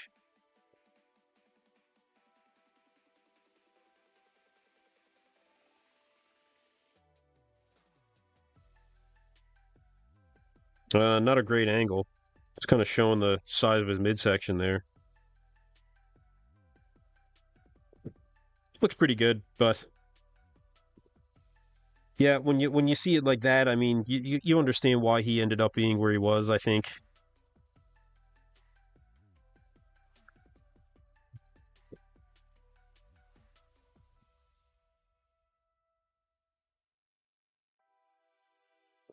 Okay, let me get a few more shots up here. Horse MD. I'll show you guys Horse MD. The prejudging was definitely all about C-Bum and Martin, but we're seeing some impressive shots here.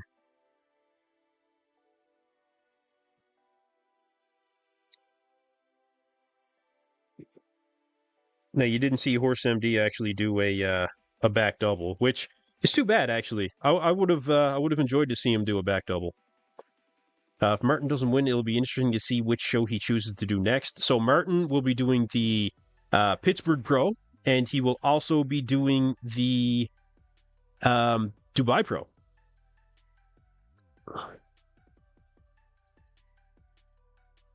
All right, Horse MD. I'm sure you guys a good one to start here.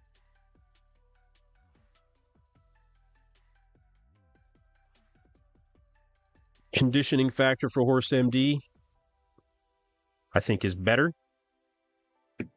I think he did show up here improved to finals. Good striations through the shoulders. Could use a little bit more through the chest here from what we're seeing, but I'll give a full shot here.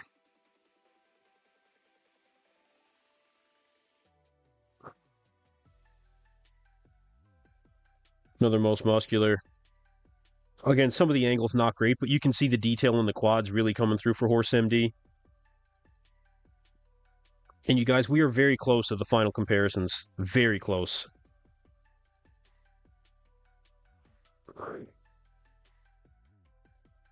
This gives you an idea of some of the back detail that Horse is starting to get, right? This is, you guys, this is better than we've ever seen him when it comes to anything from the back. This is his best for sure. He still has a lot that he needs to do with the back shots, but without a doubt, this is better. Without a doubt. Yeah, I don't know why he puts his name as. I don't know why he doesn't put Marcelo DeAngelis. He puts Horse Marcelo. I don't get it, but here we are. But again, he is very, very good. He's definitely improved.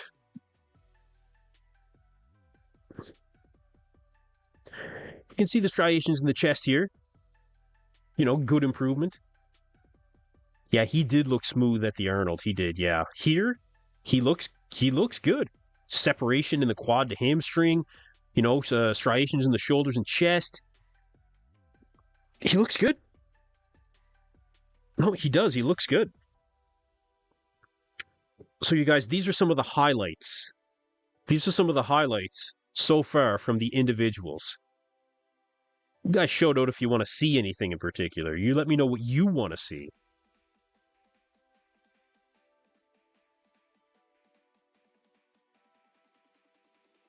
Yeah, you guys let me know what you want to see. Brazilians like their nicknames. Yeah, they do. Yeah, they do. Yeah. A lot of Americans do too. And they call him that because he takes a lot of EQ. That's good. Yeah, that's good. How much more time to start? There's no starting. It started. The individual routines are happening right now. Sean abs and thigh. Let's see if he did one. I don't think he did one for his individual routine. No.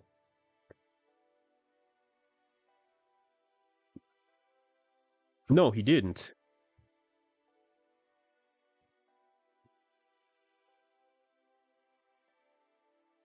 Yeah, Seabum took the stage already. Yeah, we saw him for his individual.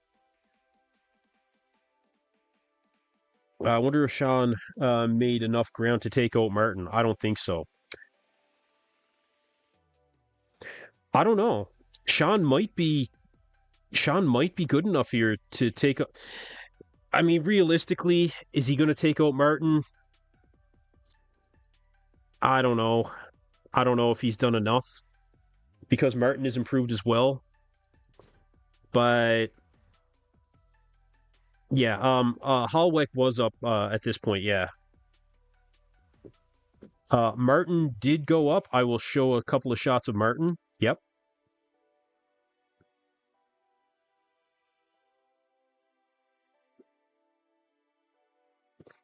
So you can see a little bit more detail in the chest for Martin. I think overall, we have improvements, from everybody. The comparisons are really going to tell the tale here, I think. The comparisons are really going to tell the tale.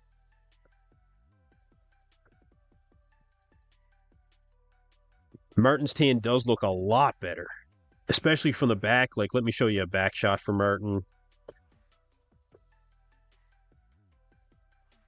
You can see way better. Like, this is the true form of Martin Fitzwater. This is the true form.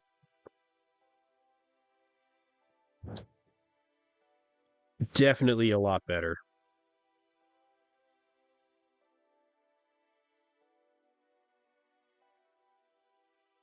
Let's see.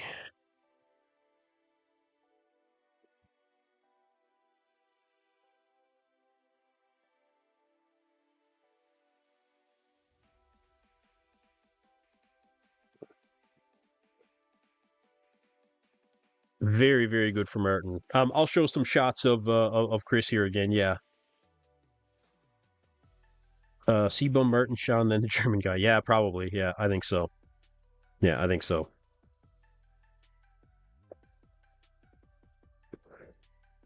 Let's see. Let's find one of Chris here again.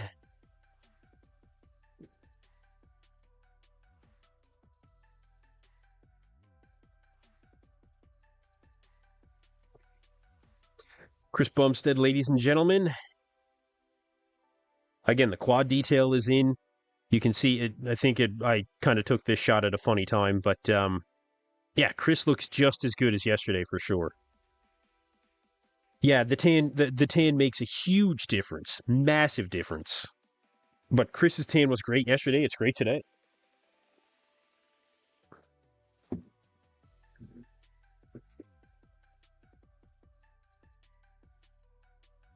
Let's see. Bring up another shot here. There's side chest.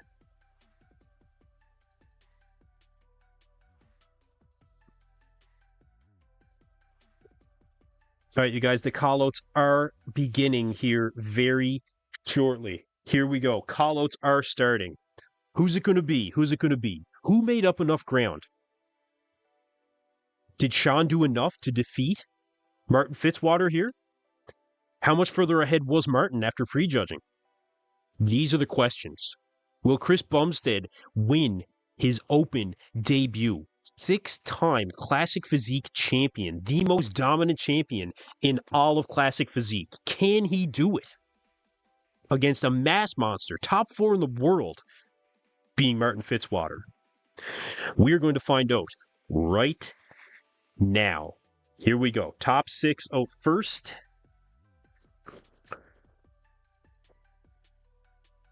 And yeah, we've got the exact same top 6 here.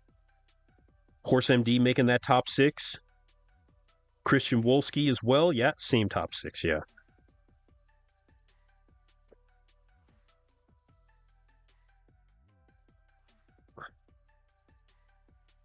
Oh, yeah.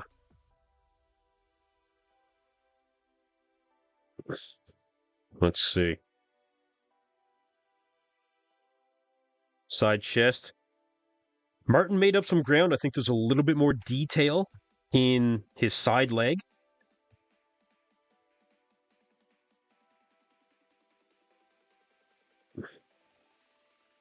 Yeah, Martin's color makes a huge, huge difference. Wow. Christian Wolski underrated in that back lat spread, actually.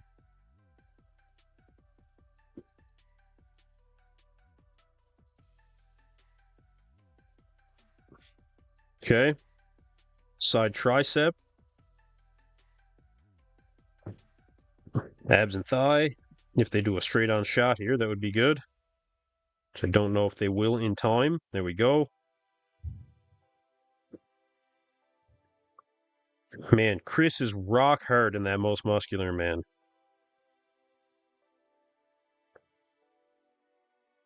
That's it, you guys. One round. One round for the top 6.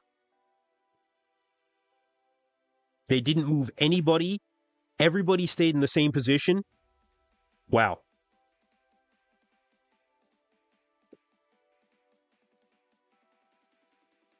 Andrea Presti did make the second call-out here at the finals, you guys.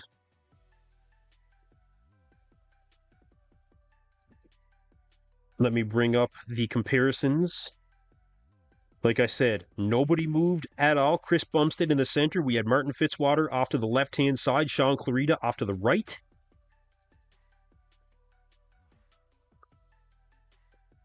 And let me bring up some comparisons.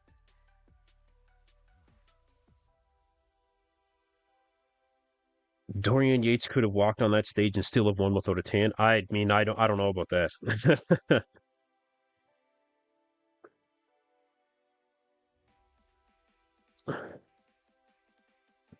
All right, front double. Here we go. Here we go. Here we go. Here we go. Here we go. Here we go.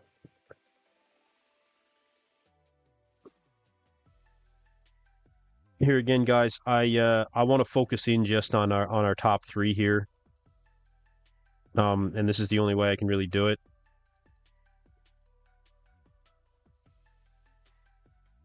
Because we didn't have anybody move around at all.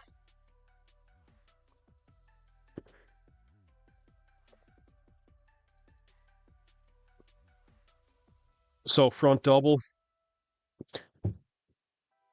Again, Sean Clarita very much improved. Wow. Very much improved. I will show some of Horse MD here, but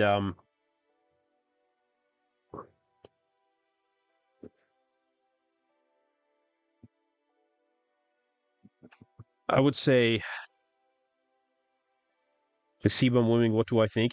Yeah, I do. I do think he is. Yeah. Okay, front lat spread.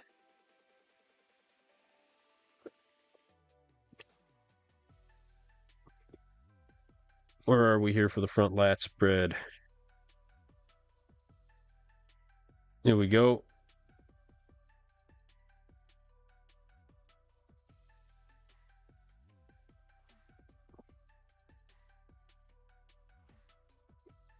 Okay.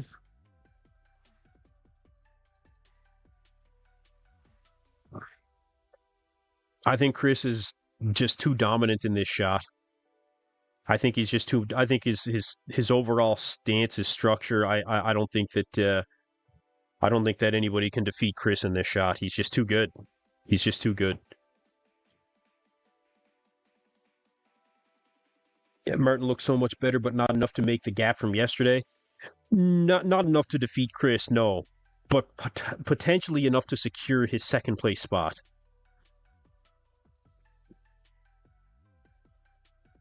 Let's look at the back double. So again, really big improvements from Martin here. Massive improvements from Martin.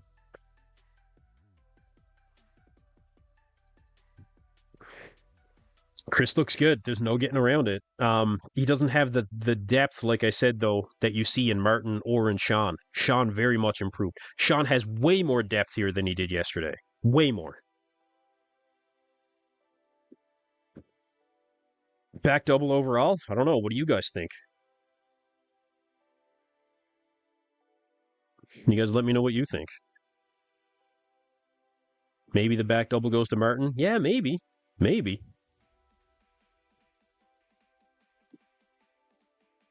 Oh, they've got a top 3 call out coming out now, you guys. Top 3. Here we go. Top 3.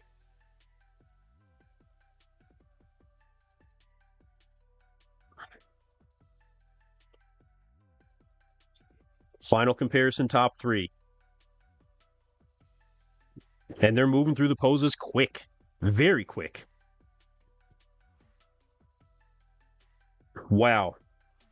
Currently on stage, top 4 at the 2024 Olympia, Martin Fitzwater, 6-time champion of Classic Physique, Chris Bumstead, and Sean Clarita, 212 champion. Just, this is absolutely incredible to witness, you guys. Unbelievable. Wow. Lat spread goes to C-Bum. Ah, man. The guy really is incredible. Abs and thigh. They never do a straight-on shot. There we go. Wow. None of these guys are really fading. Like we're not seeing the sweat anymore. Oh, they're moving Sean into the center. Okay, they're moving these guys around a little bit. That's good. I like that. Yeah, front lat spread I would give to Chris. Side chest. Yeah, you got to give that one to Chris too. Back double. See, it gets dicey in the back double. I don't know. I think Sean might take the back double.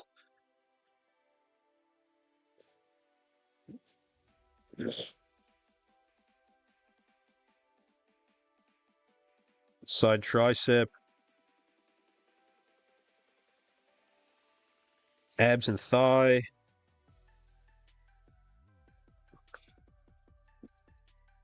Ah, they're putting Martin in the center. Okay. Okay. Oh, Martin's starting to sweat. Martin's starting to sweat again. This third round opposing, Martin is sweating. Sean remains dry. Oh, no. Martin, no. You can see Chris and Sean both just absolutely on point here. No, but Martin is still pushing. Martin is still pushing hard. And that's exactly what he should do. Just go for it. But still, I think that Chris is dominating. Sean may have done enough here. I don't know. Man, I don't know. Yeah, Martin's still trying to wipe off that sweat. Oh, Sean is starting to sweat a little bit as well. You've got Sean starting to sweat as well.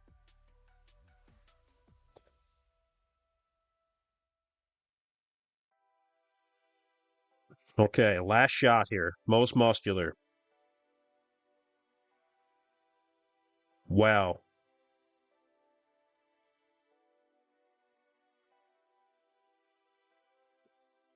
Yeah, Martin is nothing but waterworks here, man.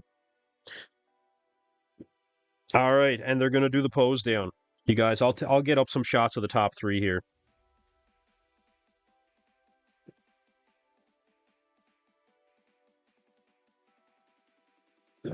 Let me just bring up a. I'll bring up a few with Chris in the center.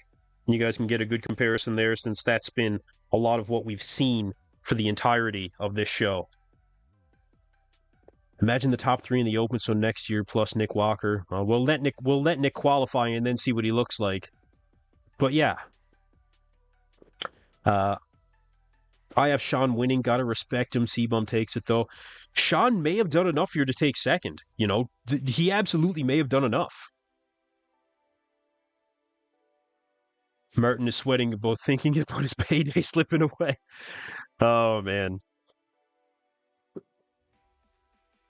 Oh, Martin. All right, let's see here. Got all these shots just loading up.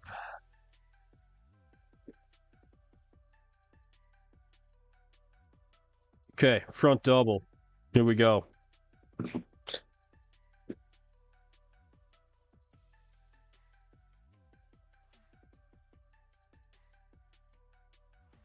Yeah, they got everybody going down into the crowd too.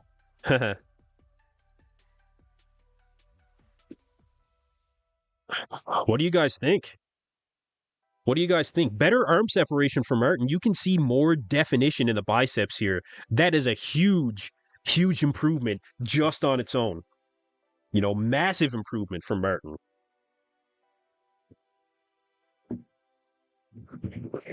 Man. C-Bum has too much detail. Martin faded again, sweating too much, overcarbed maybe. Yeah, clearly. Yeah, I think that Martin has a little bit of work to do in that regard. But again, Sean, last couple of poses, did start to sweat as well. Just, it was not nearly as noticeable as Martin, though. Is that going to affect him on the score sheets? I don't know. I really don't know.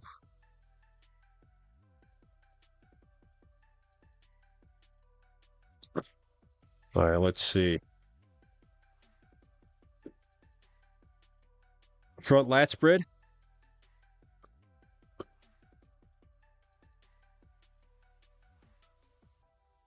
What do you guys think? Front lat spread. Chris? Look at Sean over there. Not bad. Not bad at all. Round quads from Martin Fitzwater. The final results are going to be right after the pose down here, you guys. We are minutes away from the final results. Martin won today and C-Bum yesterday. Really? Okay, that's interesting. Well, this chat really needed to catch up. There we go.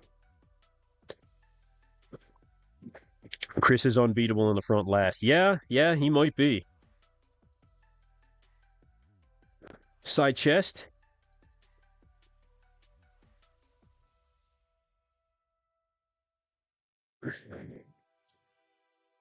Side chest, you guys. I think Martin's better, but I think I'd still give it to Chris.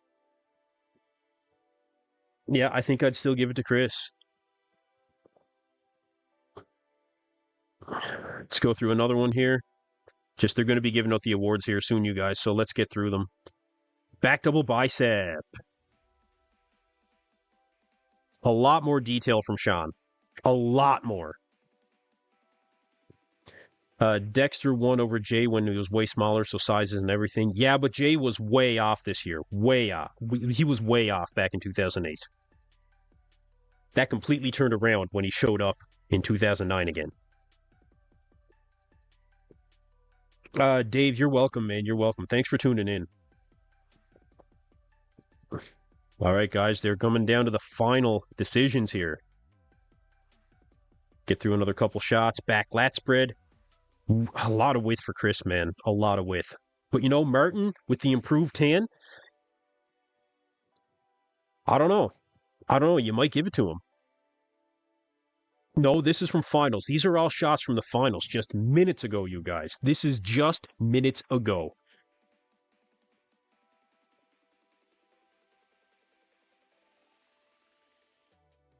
Back lat spread, difficult to say, but Martin holding his own. Sean improved as well. Like I said, Sean improved. Abs and thigh. Both Chris and Sean, you know, do a, or not an abs and thigh, sorry, side tricep. Both of them move to the front. Which, you know, Tyler actually gets mad at people for doing. So they may end up getting marked down for that. They may get marked down.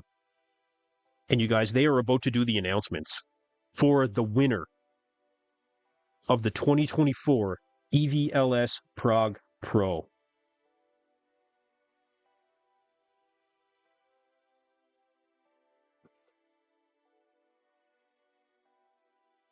So, I'll leave it here with the most muscular.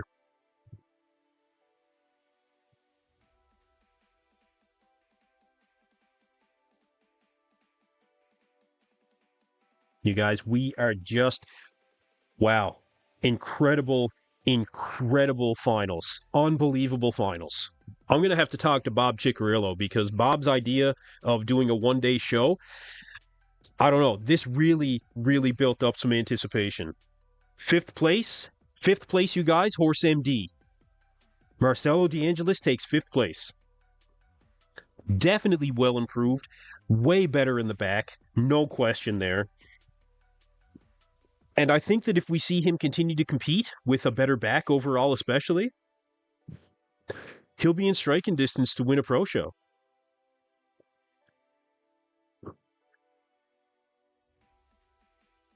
All right, fourth place.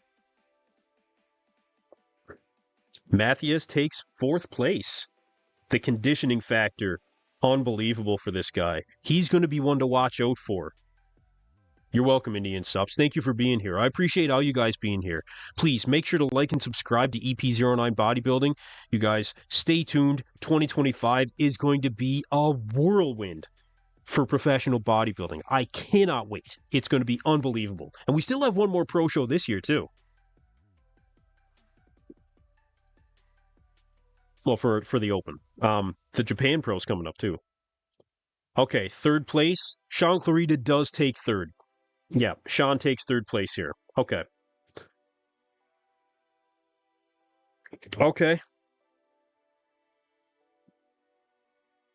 Much improved here at the finals. Sean Clarita definitely showing that he still has what it takes to be battling for that top spot on the 212 stage and in an open lineup. Yeah, $7,000 for third place. Yeah, not bad. Pretty good. Good for him. Fourth place was Matthias Walczak. So good for him, man. Third place for Sean Clarita. And here we go. Top two. Martin Fitzwater and Chris Bumstead.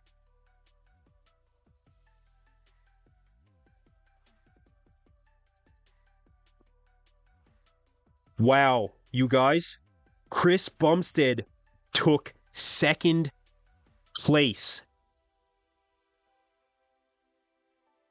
Martin Fitzwater defeats Chris Bumstead.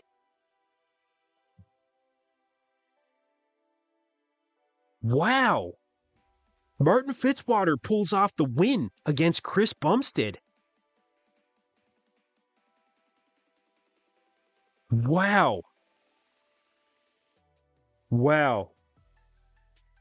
This was a you guys. Is anybody else absolutely shocked right now? I am shocked.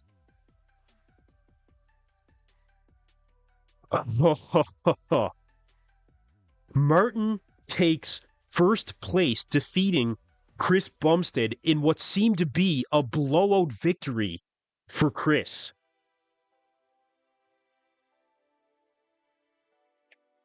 Wow. This is exactly what we were expecting going into the show, for Martin to defeat Chris. But once they stood next to each other, this was very, very surprising. I I I'm shocked.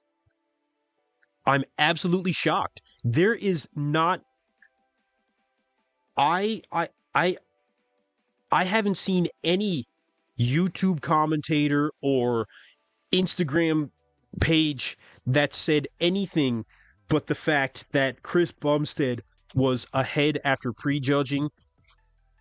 And I am very, very interested to hear what Steve Weinberger might have to say about this show. Wow. Unbelievable. Unbelievable.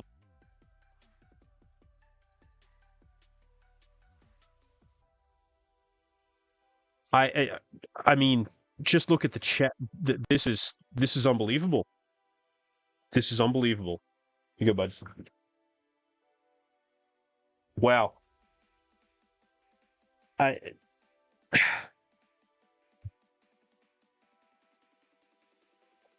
the size and thickness one. I wow.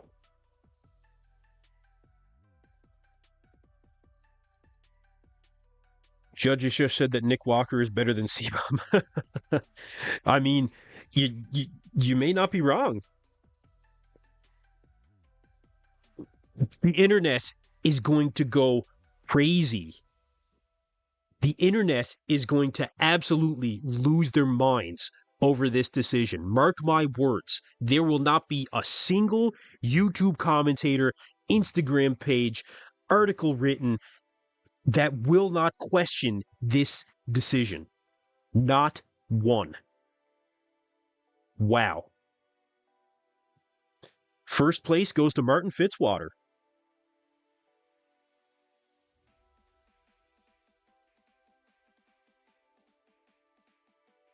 They're going to ask Chris something.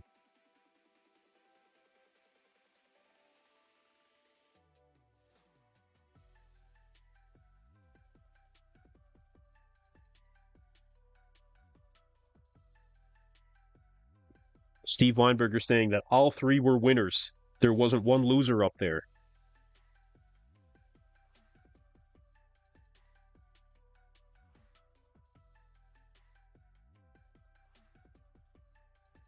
Chris Bumstead just asked if this was truly the last competition, and he said, I guess we will never know. What the hell does that mean?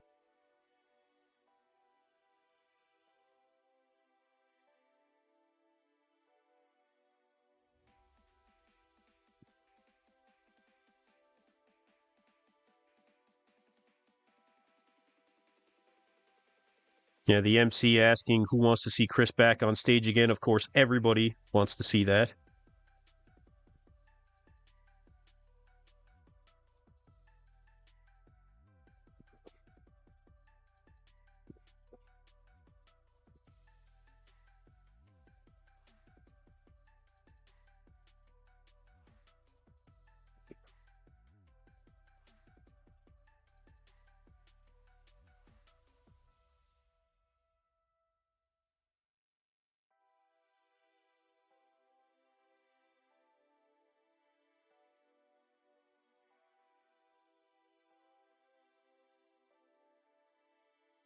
Chris Bumstead just offering some words here, saying that this will be the last show.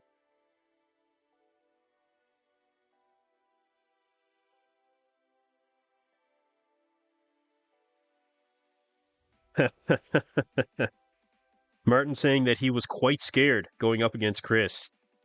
I'm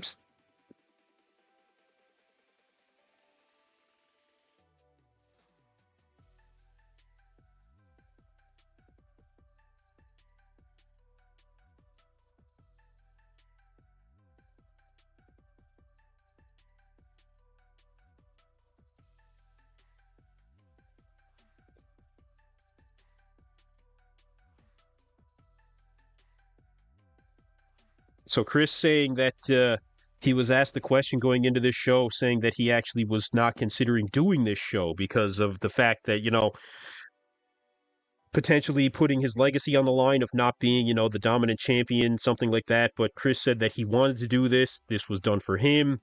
And, that's basically what he said.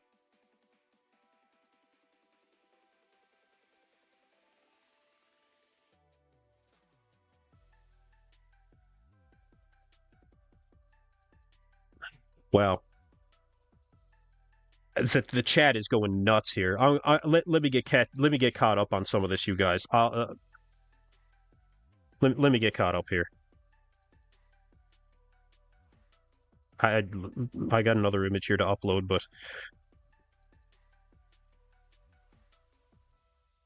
man, Martin being asked how he feels about the win here.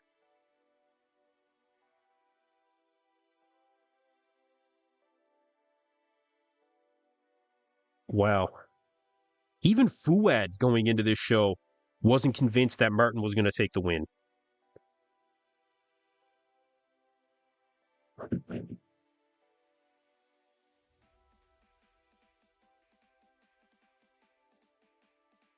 This is your top three.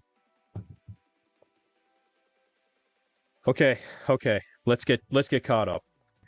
Mike Reuter said, "Good for the sport that Martin wins and not a classic bodybuilder. Why would Black Patron? Why would Chris go back on stage if he didn't win this one?" Now C-Bum can go sewing with peace of mind. Sewing? I don't understand. Sorry.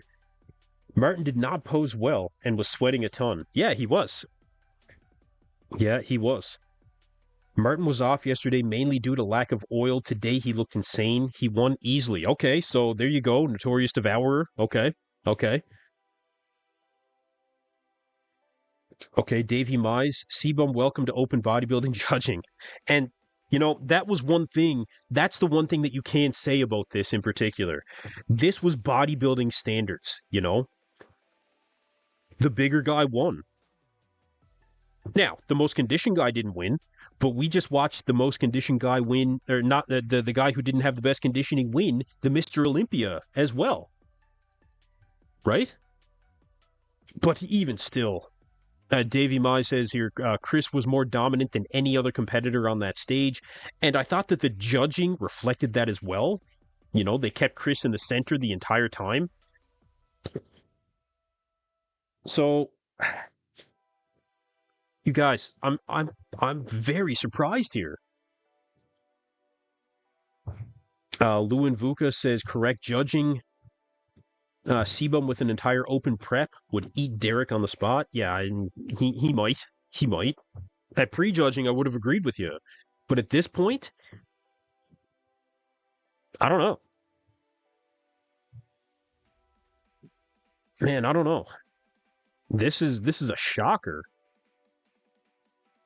This is an absolute shocker. Project Bodybuilding in the chat. Dylan, great show. Yeah, it was a good show. Yeah, excellent show. The Prague Pro never disappoints. The most complete bodybuilder won, and this is for me, Martin, according to Mike Reuter. Well, this is what ended up happening, yeah. But I mean, you guys are the fans of bodybuilding. You guys watch all the shows. You guys are fairly learned as well, I feel. Look at this. 3,600 votes. And 84% had Chris Bumstead winning. Does that not speak to something as well? What happened here? What happened? Was it the fact that the more muscular competitor won, with more detail from the back, thicker from the side, not necessarily as conditioned. So it seems that at the end of the day, open bodybuilding is a muscle competition. And Chris Bumstead did not have the muscle in order to win. That's what it comes down to. Wow. These C-Bum fans are just as annoying as these Caitlin Clark. I don't know who Caitlin Clark is.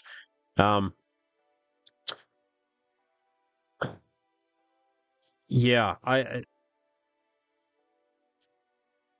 very surprised.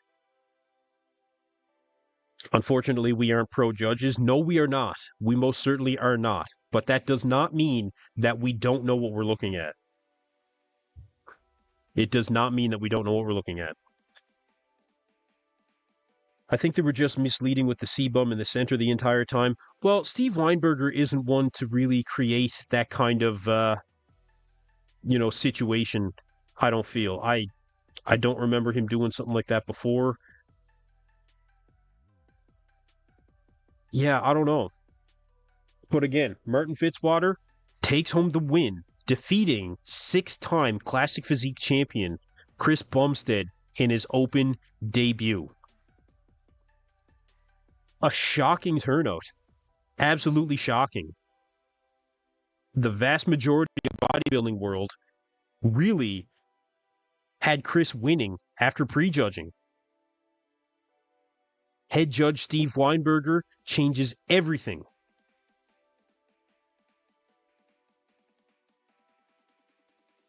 This is your top three.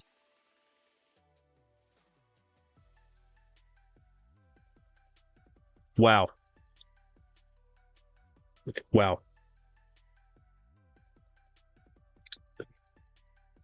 Can't rule out a man who had hardly 1 month of prep time. Yeah, you can't. And he wasn't ruled out.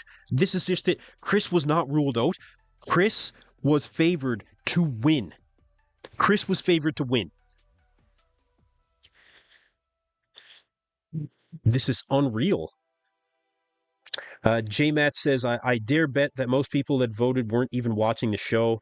It isn't the same to judge a show using videos versus being in person. The Olympia was a good example. Absolutely true. However, I heard from people on the ground there that were saying that Chris looked like he was dominating. You know? So I don't think that the, argument of not being at the show says that we missed such a significant margin of quality here in the competitors. I don't think so. No, the crowd didn't boo. The crowd went absolutely silent. Absolutely silent until Chris actually had something to say. Huge fan of Martin, but he didn't deserve to win this show. Black Patron. Well, yeah. Deserved to win the show based on bodybuilding standards. It would seem that he absolutely was deserving. And again, surprising. Extremely surprising. It appeared that Chris was the winner. If Nextzilla competed, where would he have placed? Based on this, I don't know. Maybe second. I don't know. He would have massively out-muscled Chris. He would have out-muscled Martin. I don't know where Nextzilla would have placed. We'll see what happens with Nextzilla. I'm not overly convinced.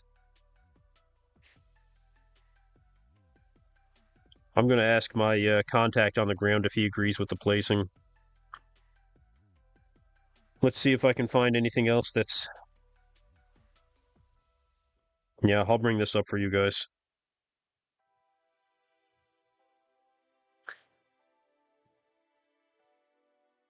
Wow.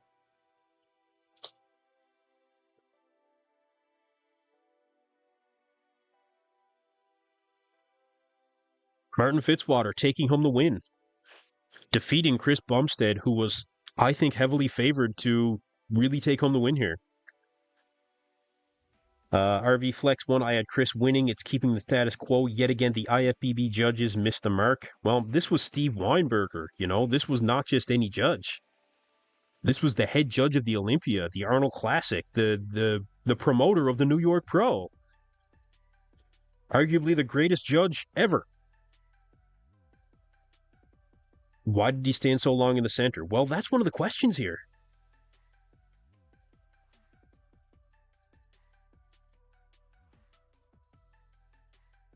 Yeah, that's one of the real questions here.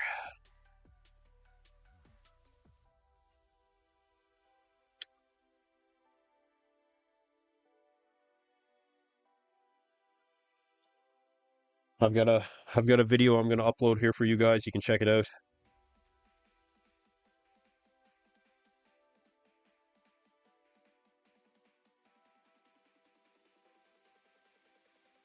Let's see.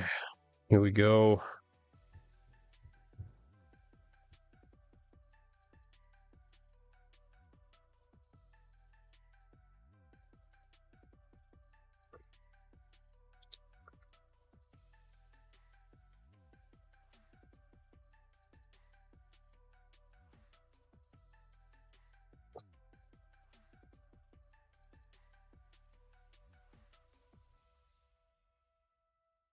I'm I'm partly speechless right now, honestly. I'm very, very surprised. I think that the internet is going to be in an absolute uproar over this.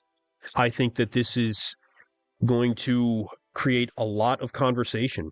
With that being said, I don't think that this is I wouldn't call this controversial, I guess you would say. I wouldn't say that it's controversial in the sense of there was a robbery here. I don't think that this would be considered a robbery in particular. Strong arguments for Chris winning. Very, very strong arguments. But perhaps this really does show that open bodybuilding at the end of the day is a muscle competition. Perhaps it really does show that. I am surprised. I thought that Chris was going to be the winner here because although Chris was not the biggest guy on stage, Chris was not out-muscled in particular. You know, he didn't look small standing next to Martin. You know, I don't think anybody would say that he looked small. I think that he did hold enough size and had better conditioning to be considered for the win here. And like I said, the judges kept him in the center virtually the entire time. All of prejudging, the first call out at the finals. This is surprising. This is surprising.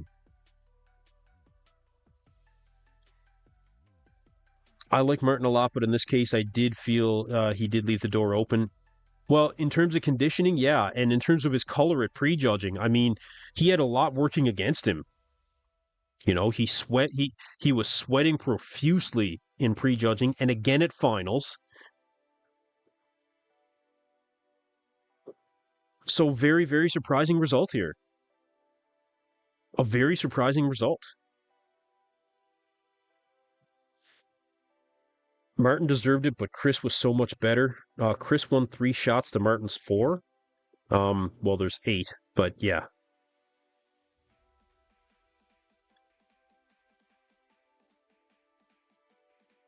A sad day for bodybuilding. Well, I think that some would argue that it's a good day for bodybuilding, actually. No, I think some would argue that this preserves the what's the word that I'm looking for here? I think this preserves the fact that at its core, open bodybuilding is, you know, a muscle competition. You have to have the size. Krishana Goat Fitness, if this was judged by bodybuilding standards, shouldn't Clarita be second? So that's an interesting one there, because one could make that argument.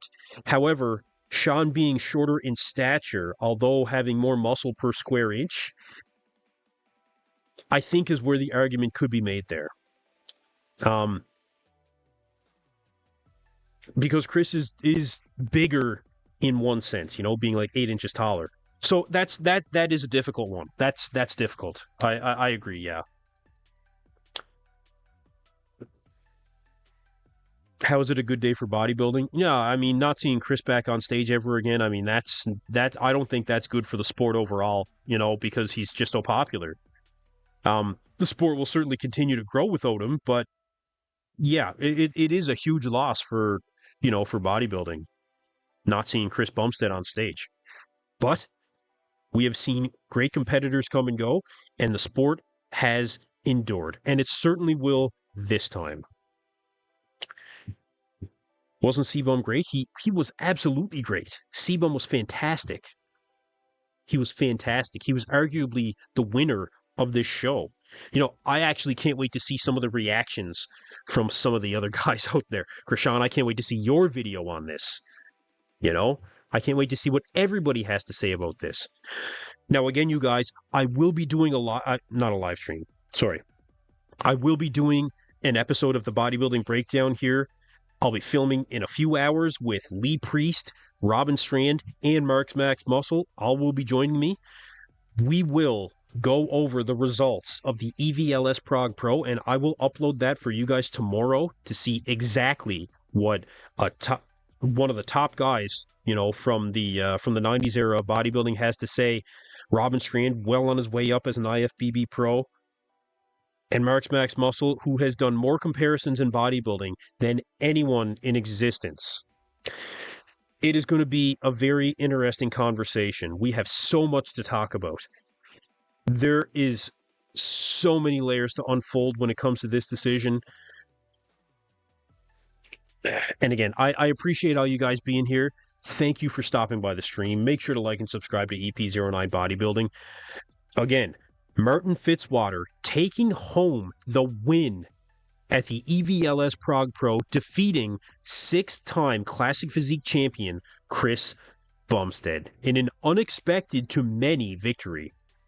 Many had Chris Bumstead winning this show after prejudging and here at finals. Is Sebum coming back in 2025 Open? No. According to him, this is it. This was the final show, and we will not see him back. Mike Reuter says Martin deserved to win. Okay. Clearly the judges agree with you. The one difference wasn't muscularity, it was density. Martin has a superior structure versus Clarita. Chris looked at his best, but some of his back shots could have used more density. I'm going to disagree with that slightly, I think. I think that Chris looked denser than Martin, especially at prejudging. Thickness, no. But I think that Chris did look denser. Hell, I think he looks denser just standing here now. Sean was definitely denser. Especially at finals. Prejudging, no. Finals, Sean was the most improved. That's for sure. Martin was more ahead in his shots. Hold on a second. Let me bring this up a little higher. Chris got robbed. I think there's going to be many that are going to agree with that. Martin is growing his waistline and is being rewarded for it. I think that Martin needs to keep an eye on that for sure. Okay, do I agree with Martin winning? Do I agree with Martin Fitzwater winning here?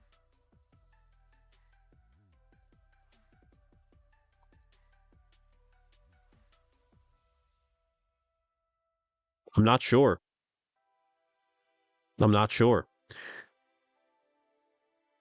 No. Actually, I don't think I do. No. I think that Chris should have won this show. I think Chris Bumstead should have won. After prejudging, especially, although conditioning is not the only factor, but he was so much more conditioned. And he did not look small standing next to Martin. You know, he didn't look as big, but he wasn't getting outsized in particular. I think that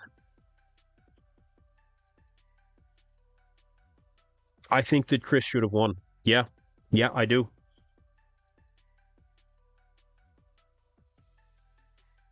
Everybody out there saw Chris Bumstead winning this show, or at least speculating that he was the heavy favorite after prejudging. Martin's arms dwarfed Chris, but Martin's arms did not have the separation in prejudging in the front double bicep. There was no separation. I'm talking zero. Zero. Very surprising result here. Very surprising.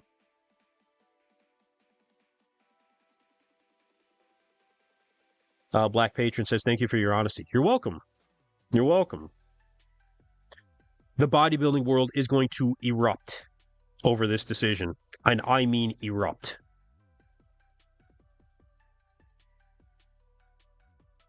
Let's see if I can bring up anything else here. I mean, you know, what else is there to really see? Okay, we do have a quick clip here from who spoke to Martin Fitzwater. Let me see if I can get something on that.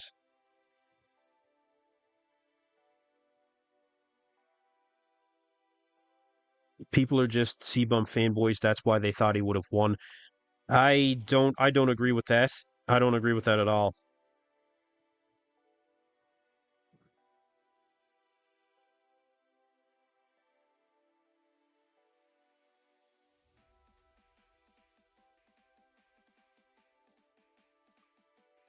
Let's hear what Martin has to say in his victory. I can bring that up for you guys. AJ Kelly Robert doing a quick interview with Martin Fitzwater shortly after leaving the stage. Let me bring that up, and you guys can hear exactly what Martin has to say. It's hard having to commentate on these shows. It can be. Yeah, sometimes it can be. In this case, I'm pretty confident in what I had to say. I'm pretty damn confident. And the bodybuilding world definitely, you know, saw it a certain way after prejudging. The judging even told us that. You know, the judging even told us that. They kept everybody in the center. They kept Chris Bumstead in the center the entire time. Like I said, it's not like Steve Weinberger to just placate to the fans. Not at all. Let me bring up this clip and we can all listen.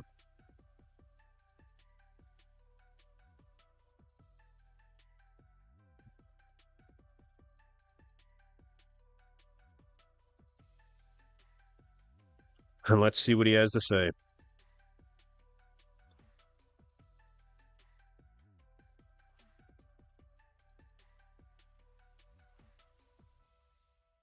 Okay, I need to reconnect my Bluetooth here. You came back? Not yet.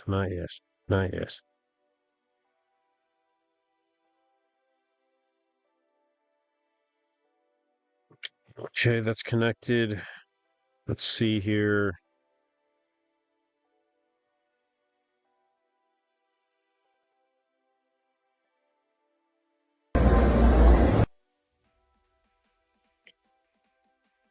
Monitor and output. So Martin Fitzwater, shortly after taking his victory against Chris Bumstead, let's hear exactly what Martin had to say.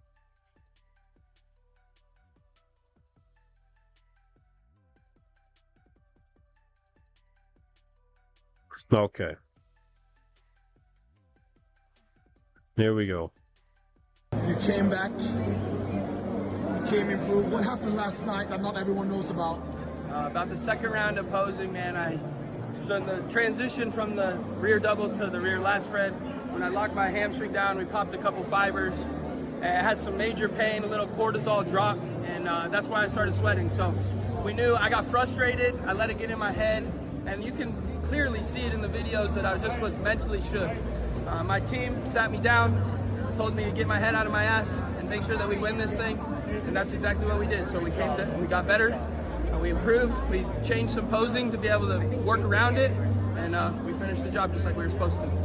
Incredible. Sunday night. Sunday night You tonight. came back. It was lights out, and congratulations. Thank you. Thank you. So, ladies and gentlemen, Martin Fitzwater claiming a slight injury in his hamstring after prejudging, blaming that on the reason that he started sweating so profusely. Apparently his team had to sit him down and tell him otherwise, that he could still win this show. Apparently that being the reason that Martin sweating so much. That's very interesting to me. Very interesting. Let's have another listen just to make sure that we didn't miss anything in what Martin had to say. You came back. You came improved. What happened last night that not everyone knows about? About the second round of posing, man, I done the transition from the rear double to the rear last spread. When I locked my hamstring down, we popped a couple fibers. I had some major pain, a little cortisol drop, and that's why I started sweating. So we knew I got frustrated. I let it get in my head, and you can clearly see it in the videos that I just was mentally shook. My team sat me down, told me to get my head out of my ass and make sure that we win this thing, and that's exactly what we did. So we got better. We improved. We changed some posing to be able to work around it, and we finished the job just like we were supposed to. Incredible. Sunday night. Sunday night You tonight. came back. It was lights out, and congratulations. Thank you. Okay, so Martin having to change around his posing tonight. I'm going to have to go back and look at some of this footage so that I can see for myself what changes he might be talking about. That's very interesting. That's very interesting. The bodybuilding world made the assumption that Martin was looking defeated on stage after prejudging, you know? And now, apparently he was injured. Yeah, apparently he was injured. But he was able to change around his posing in order to come in and win. Let me catch up on the chat here. His tan was the only difference I saw. That's really the only difference that I saw as well. I didn't see anything different myself.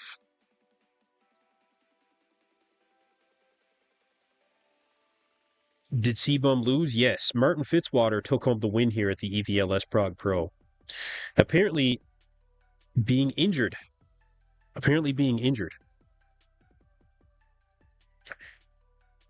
He qualified for the 2025 Mr. O. He can rest all the way till then. So according to Martin, he is going to compete in both the Pittsburgh Pro and the Dubai Pro. Both of them $100,000 purses. Dr. Sleep wasn't abused and got into trouble. Oh, man. C-Bum took second place for Chris Bumstead. Christian Wolski, I don't know. He was outside the top 5. I think he took 6th.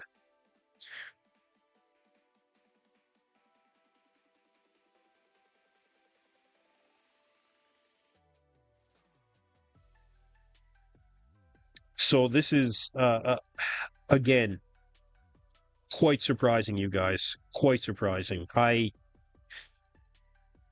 don't know. I don't know what to make of this one yet. This is gonna. I'll have to process this and really break down what I think on the bodybuilding breakdown there tonight. Again, if you guys are just joining me, I'll be recording an episode of the bodybuilding breakdown with Lee Priest, Robin Strand, and Marks Max Muscle. We will break down the entire Prague Pro. Again, Martin Fitzwater claiming that he was injured during a transition in the prejudging, which is what caused him to sweat so profusely. Very interesting. Very interesting. Who took 5th? Horse MD Marcelo De Angelis took 5th place.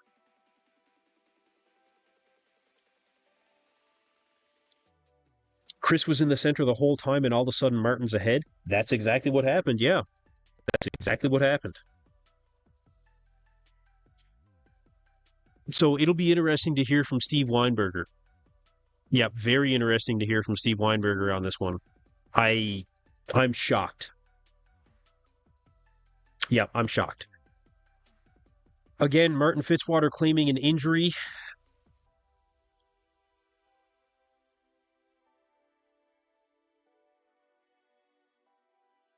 I don't know.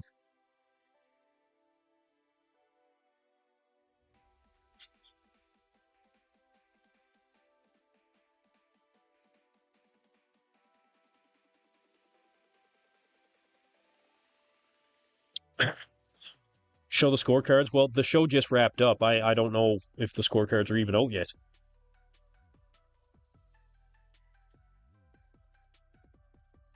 But again, very, very interesting. Again, you guys, Martin Fitzwater taking first place here at the EVLS Prague Pro. Chris Bumstead taking second place. Sean Clarita taking third place.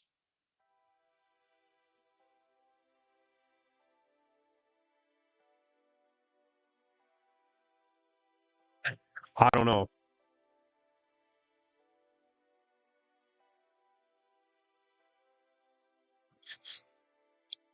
So we'll get to a few more comments here, you guys. Martin looks unsportsmanlike, making excuses. I don't know. I mean, sometimes these things are legit. Sometimes they do happen. If he's just throwing something out there in order to make an excuse, then yeah, I certainly don't accept that. I don't think this win is going to bode well for Martin's popularity. Okay. Fourth place was Matthews Walzak. Yeah, Matthews took fourth, and Horse MD in fifth.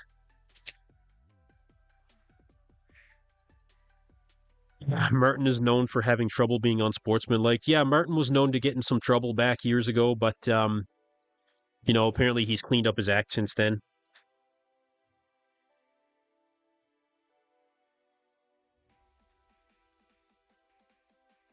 So I don't know. The bodybuilding world is going to be shocked. Shocked. Almost everybody had Chris Bumstead winning after prejudging. Almost everybody. Connie Alvarez. Hey, how's it going, Connie? I haven't seen you in the chat here yet. How's it going? Martin shouldn't have mentioned the injury, whether true or not. He should have kept his mouth shut. I agree wholeheartedly. Why make an excuse after you just won? That's a very good point. That's a very good point. I mean, you just won. Why bring it up? So I don't know. That's an interesting one. Oh, Xavier Wills, ladies and gentlemen, Desktop Bodybuilding. We were actually just chatting on WhatsApp. Yeah, I'm still live, man. Don't worry about it. Don't worry about it. I'm a multitasker, my friend. This is how I get the info. I know you are too.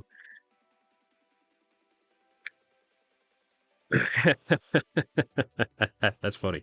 Make sure you guys go subscribe to Desktop Bodybuilding as well. Xavier, actually, you should join us.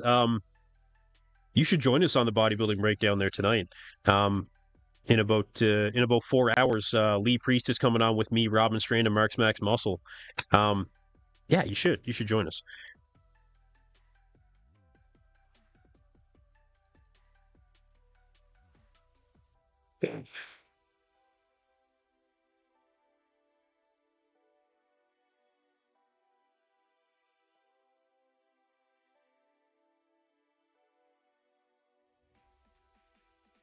Let's see. He's in. Ladies and gentlemen, you heard it here first. Xavier Wills will be joining us on the Bodybuilding Breakdown. We will upload that episode tomorrow, and we'll see exactly what we got. Awesome. Glad you stopped in, man. Oh man. This is still very difficult to accept, I'm not gonna lie. This one's a difficult one. Uh how well do you think Keon Pearson would have done against Sean Seabum and Martin? Um Based on this, I don't know. Second, probably, maybe third, probably right behind Chris. But I don't know. It's hard to say. That one's really hard to say. Florin Page, I haven't liked the open division since Phil Heath left. We have the eyes of normal people. Chris's physique is cleaner, but to win in the open, he is lacking the bubble gut. I think the bubble gut thing has been addressed and is really over with now. I uh, I don't think that. I think that individuals are very heavily penalized for having that bubble gut now. It does not serve. In fact, there's a rule written in the IFBB Pro League that if your midsection is out of control, you're going to be marked down. They had to do that because of the bubble gut era. King Gray David says, what a missed opportunity here. The better story here is Seabum winning, then having people excited that he might do the Open Olympia, drawing more eyes to the division. Well, some may argue that this preserves the purity of the Open division being, at the end of the day, a muscle competition. And that's completely arguable. That's one of the conversations that we're going to have on the breakdown later. Most definitely going to have that conversation.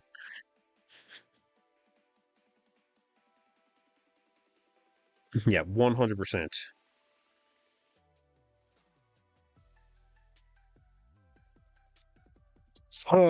Still very surprising, though. Very surprising. I was actually liking Martin more after he made excuses. I have no respect. Yeah. So I just don't know if he needed to say anything at this point. I don't think that he did. I don't think he needed to say anything. Christian Wolski, I think, took sixth. I would be very surprised if he was any lower than sixth.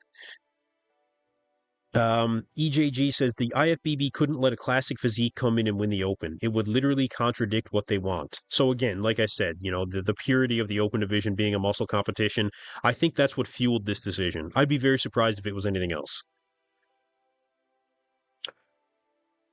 Martin was clearly helping Seabum to win, but Judge Steve was always clear from the beginning. With that back, it wouldn't be enough to beat Martin. Yeah, I don't know. If Martin was fourth in the Olympia, can we expect Chris would have placed fifth? Ahead of Andrew Jacked? We'll never know. In Chris's words. No, I really don't know if Chris would have had what it took to defeat Andrew Jacked. I mean, you're talking two of the best structures to ever take a bodybuilding stage. So I don't know. My gut tells me that Andrew would have won. Andrew has a better back. If Martin was can you see the quality difference on that most muscular? Yes, you absolutely can see the quality difference. This is part of why everyone was so surprised. Because the quality difference is so evident. So evident. I would have had Chris winning this show. I would have had Chris winning.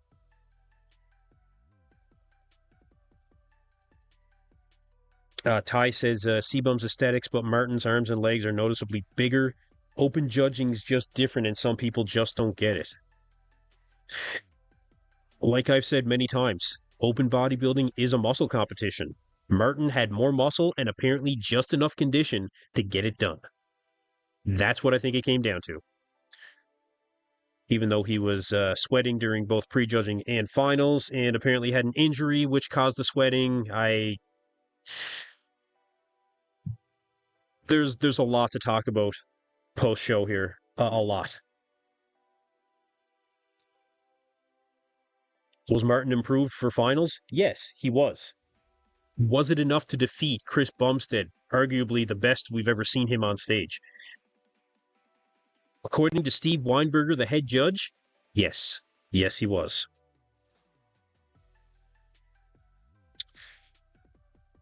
Martin was fourth because Beirut wasn't there. Andrew Jack was off. Nathan Diasha wasn't there. Martin Fins comparing him to Phil are ridiculous.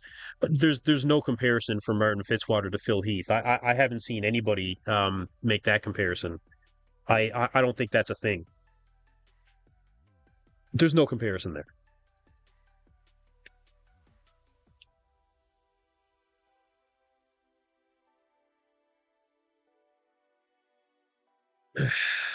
I don't. I am still very surprised.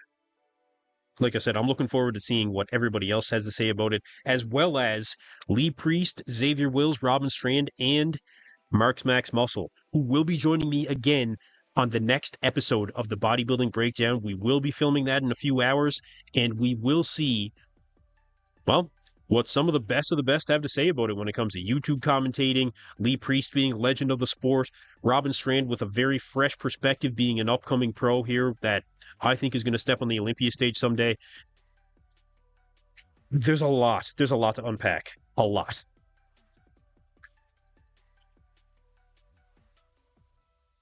Yeah, a hell of a lot. Again, I appreciate all you guys being here as well. Please like and subscribe to EP09 Bodybuilding if you're new here. Again, the Bodybuilding Breakdown podcast that I do on this channel, we'll have some pretty substantial conversation to have here that I'll have up for you guys tomorrow. Pretty substantial is right.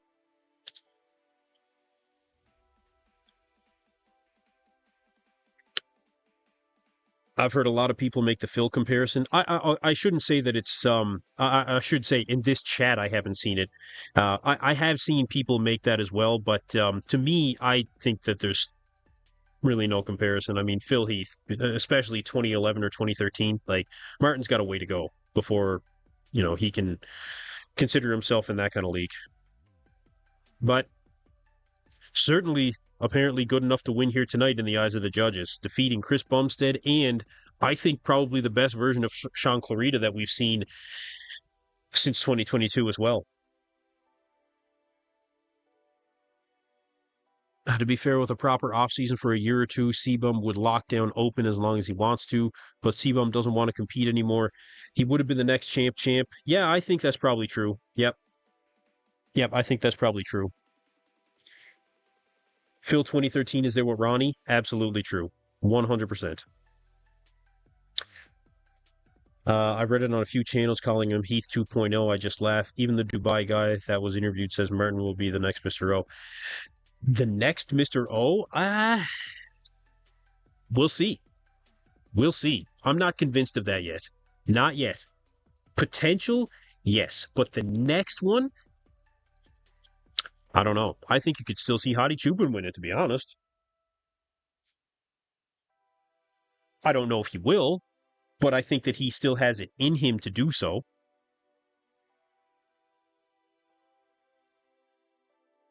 But again, a very, very surprising outcome here, you guys, just based on the judging alone. The fact that they kept Chris Bumstead in the center of the callouts for the entirety of the prejudging and did not get moved outside the center until they did a top 3 callout here at the finals, which everybody thought was really, including the commentators, both AJ Kelly Robert and Giles Tiger Thomas said, well, they're just moving them around, to be able to play it up to the fans. Apparently not. Apparently, the thing that was being played up to the fans was Chris Bumstead being kept in the center the entire time we were watching prejudging. And the comparisons up until the top 3 in the finals. Very surprising, you guys. I can't see the colors of the medals, so Sebum second. Chris Bumstead did take second place here, yes. We had Martin Fitzwater in first, Chris Bumstead taking second, Sean Clarita taking third place. Mateusz Walczak took fourth, and Horse MD takes fifth.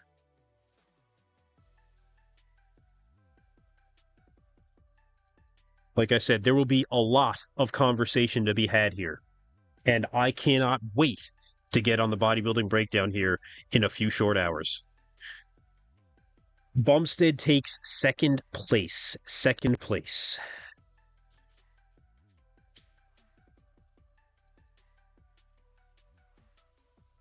Unbelievable.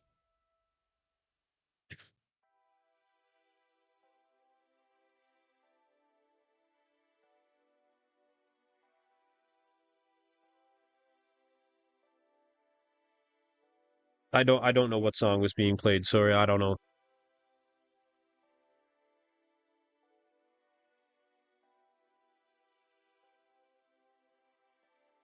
You guys, I think I'm going to wrap up the stream here. Again,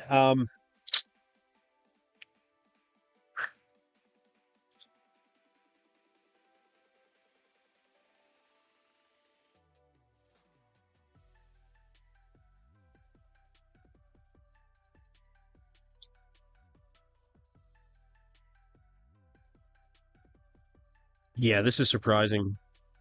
This is very surprising. Obviously, Sebum was getting second. Was it not obvious in terms of muscle mass alone? It was not obvious based on the judging where they had everybody placed, which is usually a pretty clear indicator. Like I said, Chris was at the center of the call-out for the entirety of prejudging. And up until the top three at finals, he also was in the center. There was not a single YouTube commentator or Instagram page or anybody else out there in bodybuilding that did not think that Chris Bumstead did enough to take home the win here at the EVLS Prague Pro, including myself. However, we have our decision. We have much discussion to have based on this decision as well. I do appreciate everybody being here for the stream. Thank you, everybody, for tuning into EP09. If you are new here, be sure to like and subscribe to the channel. We'll take a few more comments, and then I'm going to wrap it up. Apparently not enough to beat out Martin's dominance in back shots. Apparently not. Apparently not. Oh, Fazzy thought Martin would win. Oh, Fazzy Fitness is another guy that I'm going to look at having on the channel here soon, yeah. Coach Greg said Sebum's getting second. I don't listen to a lot of what Coach Greg has to say. But again, thank you everybody for tuning. Much respect to Greg. Don't get me wrong. I don't watch his channel a lot because he doesn't cover a lot of bodybuilding. I guess I should clarify that. Yeah, I just because he mostly covers like social media people, and I just am more into the professional bodybuilding portion. All the respect to Greg in the world. Don't get me wrong. Fellow Nova Scotian, actually. So, the finals have wrapped up. That is the end of the EVLS Prague Pro. Again, we have Martin Fitzwater taking fourth, Chris Bumstead in second, Sean Clarita taking third place. Fourth place goes to Matthews Walzuk, and fifth place, Marcelo DeAngelis Horse MD. Ladies and gentlemen, I'm going to wrap up the stream right here. Thank you everybody for tuning in. Be sure to like and subscribe to the channel. And again, thank you everybody for being here. I really appreciate all you guys. I always enjoy doing these streams. This is one thing that I really do enjoy that I wasn't planning on doing when I first started this channel. So again, thank you everybody for being here. Stay tuned for the next episode of the Bodybuilding Breakdown. And again, thank you everybody for being here. Devan, Romo Brome Zero, I apologize if I'm mispronouncing there. Black Patron, I know you're always here as well.